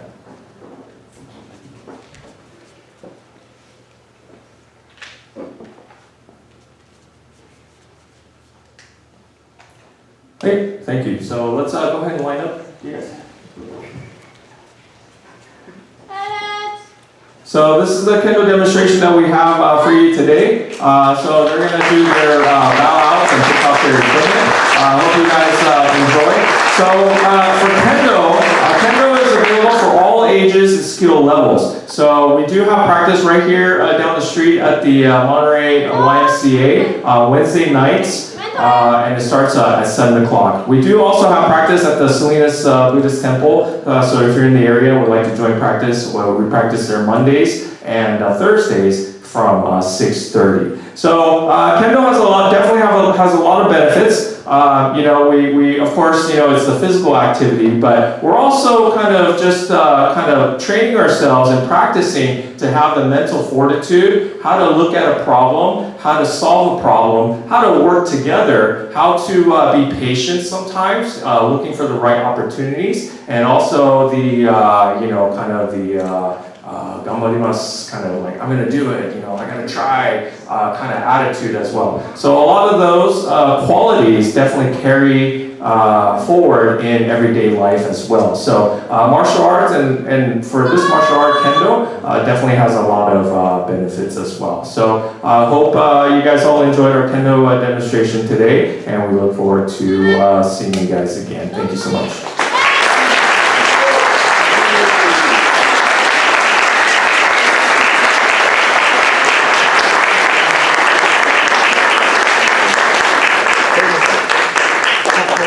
And for our next portion of the demonstration, we're going to have a demonstration on Iaido. So Kendo and Iaido are related. They both come from the Japanese sword arts, and Japanese sword martial art practice takes on different forms. So Kendo is just one of those forms.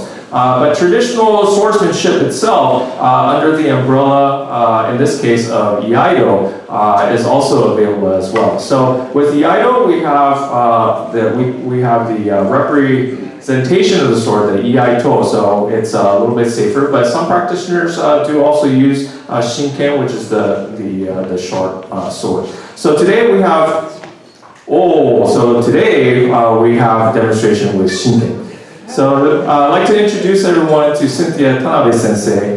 She will be demonstrating some Iaido forms.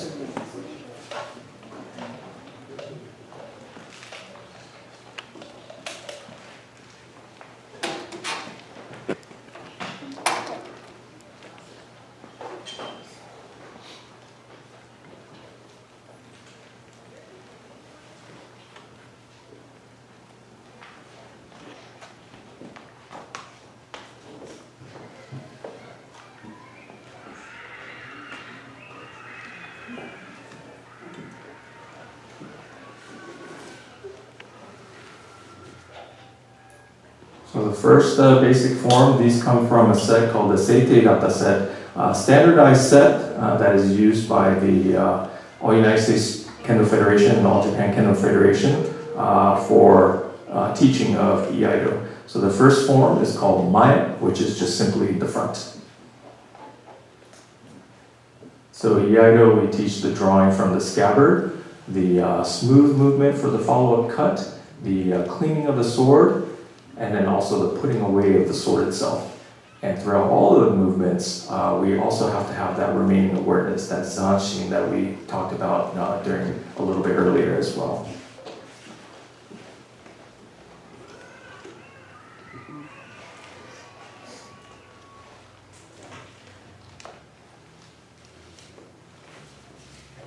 So this one is called ukenagashi, which is a flowing block, receiving block, and parrying and counterattacking.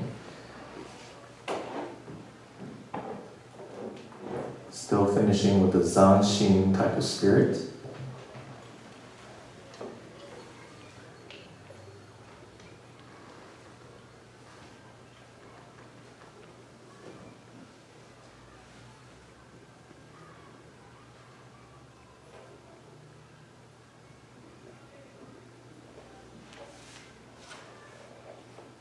This one is called tsukate, which is striking to the front and the rear. And this one is special because it starts in a slightly different seated position. Usually we sit in a seated position called seiza, but in this case it starts from a raised knee position, seated raised knee position called tatehiza.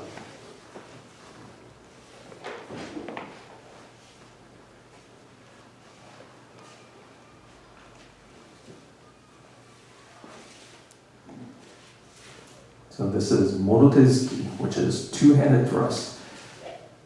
The namesake comes from that initial two-handed thrust at the beginning of the technique.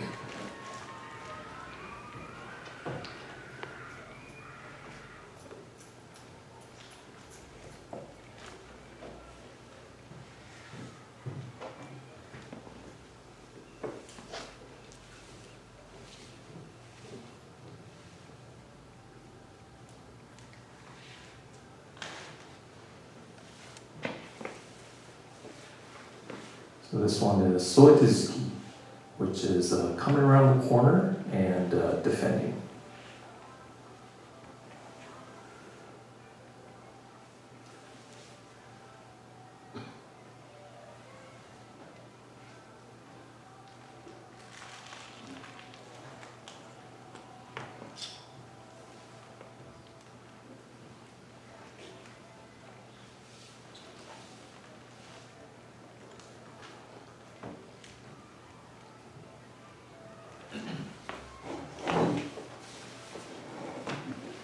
This is Shihohiri, so 4-direction cut. There is an imaginary opponent in all 4 directions. Finish with the big zanshin.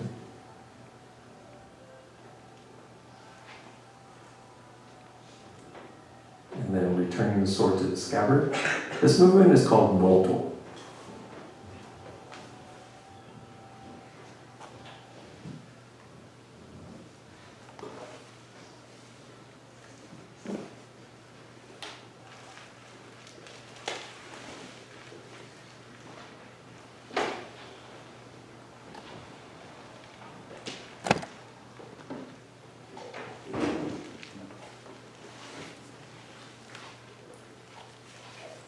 So Cynthia Tanabe Sensei is also a practitioner of Yagyu Kageryu, one of the traditional sword systems.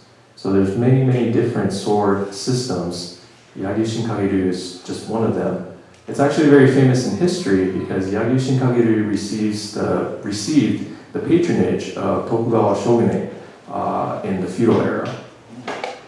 So this is one of the main systems used by Tokugawa shogunate.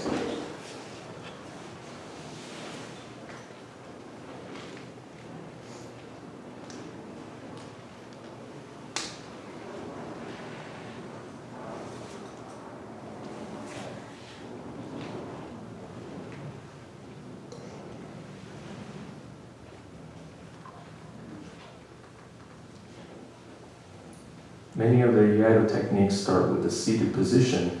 And one of the main contributing reasons was because there was a lot of indoor practice as well. And also indoor situations in which, the practitioner would need to have a technique to defend and protect themselves with.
So as you watch her practice, keep in mind she's doing all of these techniques with Shinken, which is a live blade.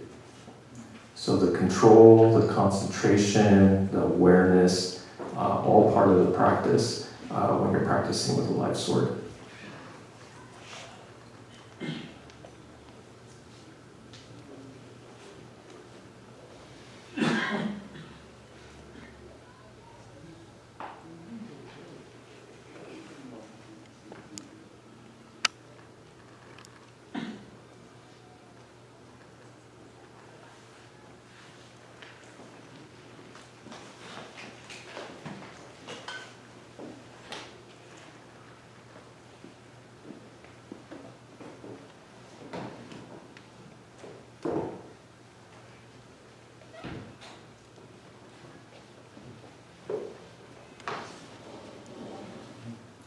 And Sente Sensei closes out with the finishing Reiki.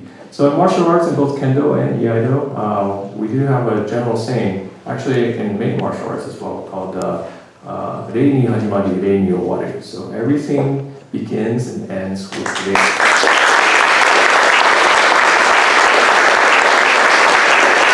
So once again, this is our demonstration today for Kendo and AI. Again, my name is Scott Chang. We'll be around for a few moments afterwards. If you guys have any questions, please feel free to come up and talk to us. I would be happy to answer any questions. And enjoy the rest of your day. Thank you so much. Thank you.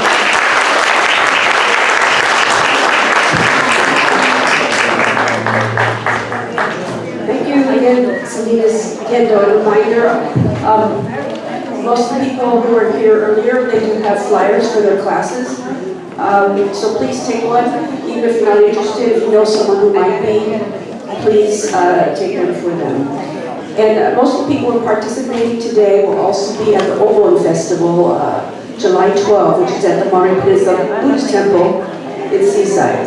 They'll have a lot of fancier food too, but many of the same people will be practicing today. And again, we'd like to thank for our grants, which have made our basically year-long 100th anniversary celebration possible from the National JCL and the City of Monterey. A reminder to sign up for a newsletter.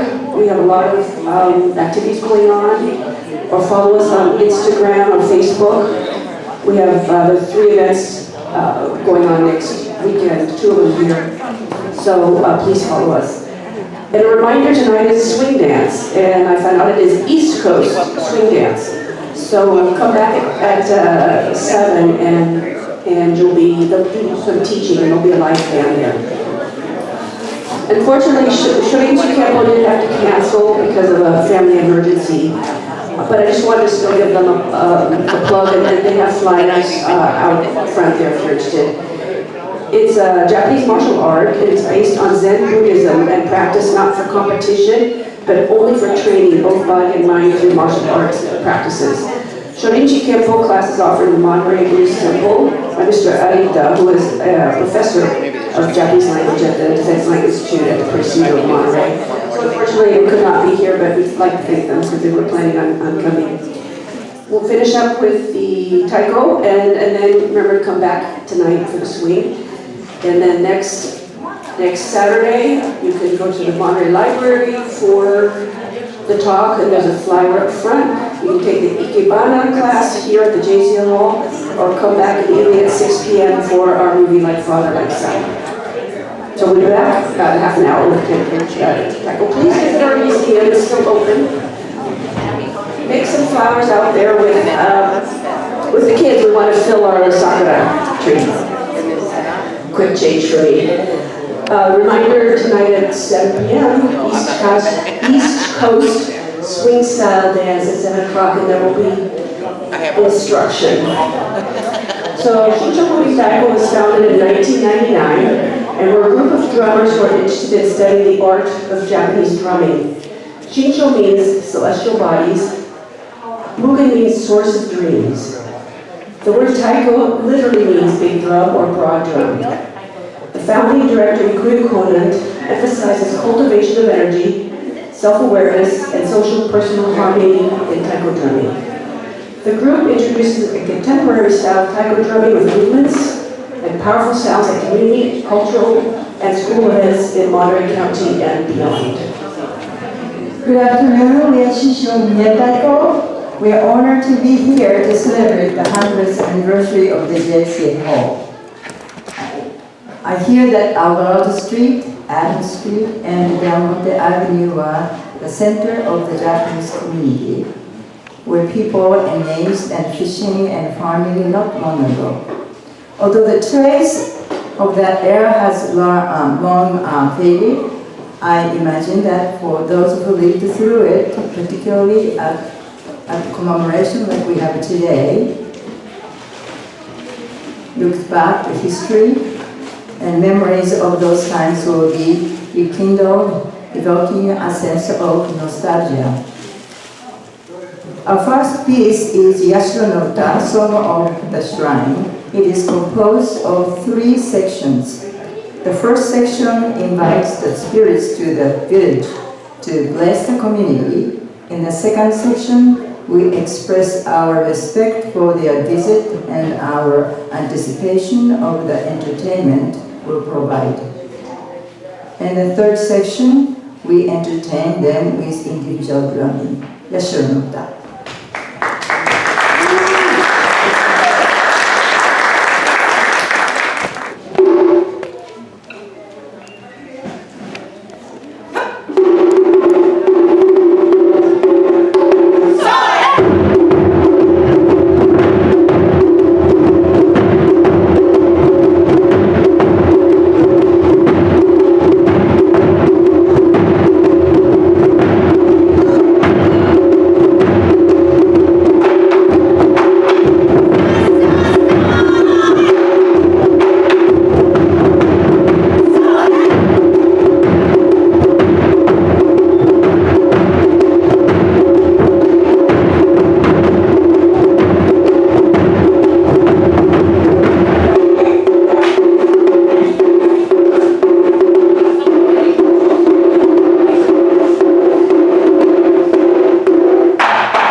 greener, making flowers looking brighter. This year we are celebrating the Year of the Horse. Historically in Japan, black horses were used in prayers for rain and white horses to stop it. Horses are also considered a vehicle for spirits. Spirits ride them and descend into the human world. Horses are dedicated to the shrines and appear during festival and rituals. Next, どういたしまして Next song is called the Temba, Heavenly Host. All right.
to enjoy California's wildflowers while driving along the highways. Poppies and lupins and mustard flowers brighten the field, and we can enjoy the waves of color as we drive.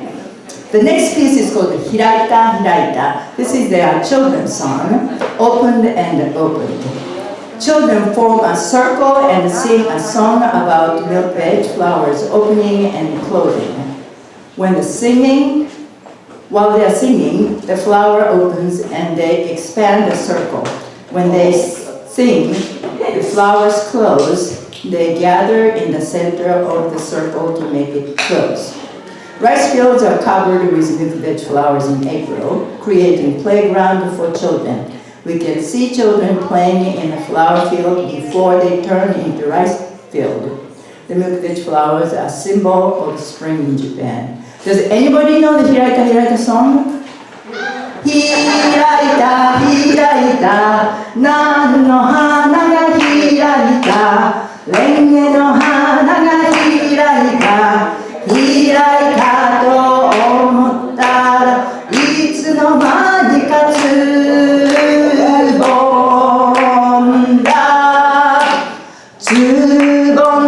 tsubonda, nan no hana ga tsubonda, renge no hana ga tsubonda, tsubonda to omottara, itsunomani ka hiraita. We'll do this in drumming. Okay. All right, Sensei.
So next piece is our final piece, and as weather grow warmer, we enjoy spending time outdoors. Next music is about star. It's called the Shikusei. Shikusei is a star that controlled each person's fate. In ancient times, people believed each individual was born under a particular star. The star sets for the person who would guide that individual throughout the life. We admire the bright lights that shine in the night sky. Many people believe that the stars influence human fate, and they study the positions of the stars and constellations to understand the force of nature. The last piece called the Shikusei.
turnout we had.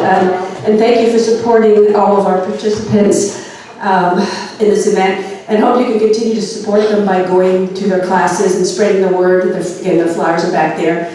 Many of the same practitioners will be at Old One Festival July 12. So keep an eye out for that. And keep an eye out for all the events we have at our JC Hall. So reminder to come back tonight, 7 p.m. East Coast Swing Dance. So take a nap, get a light dinner, and hope you come back and enjoy the evening. Spread the word. It's open for everyone to come. And also stop by the kids' table if you haven't put a little petal on their tree. We'd like to fill that tree. They worked really hard putting together today's performance, especially when they had to speak Japanese. So we're really proud of our kids who come to the school here, and the parents who help support them and bring them every Saturday morning, so they miss cartoons, as my husband did when he was a kid. So anyway, thank you all for coming, and we'll see you back tonight, and hope to see you back next Saturday for a movie also at 6 p.m. Thank you.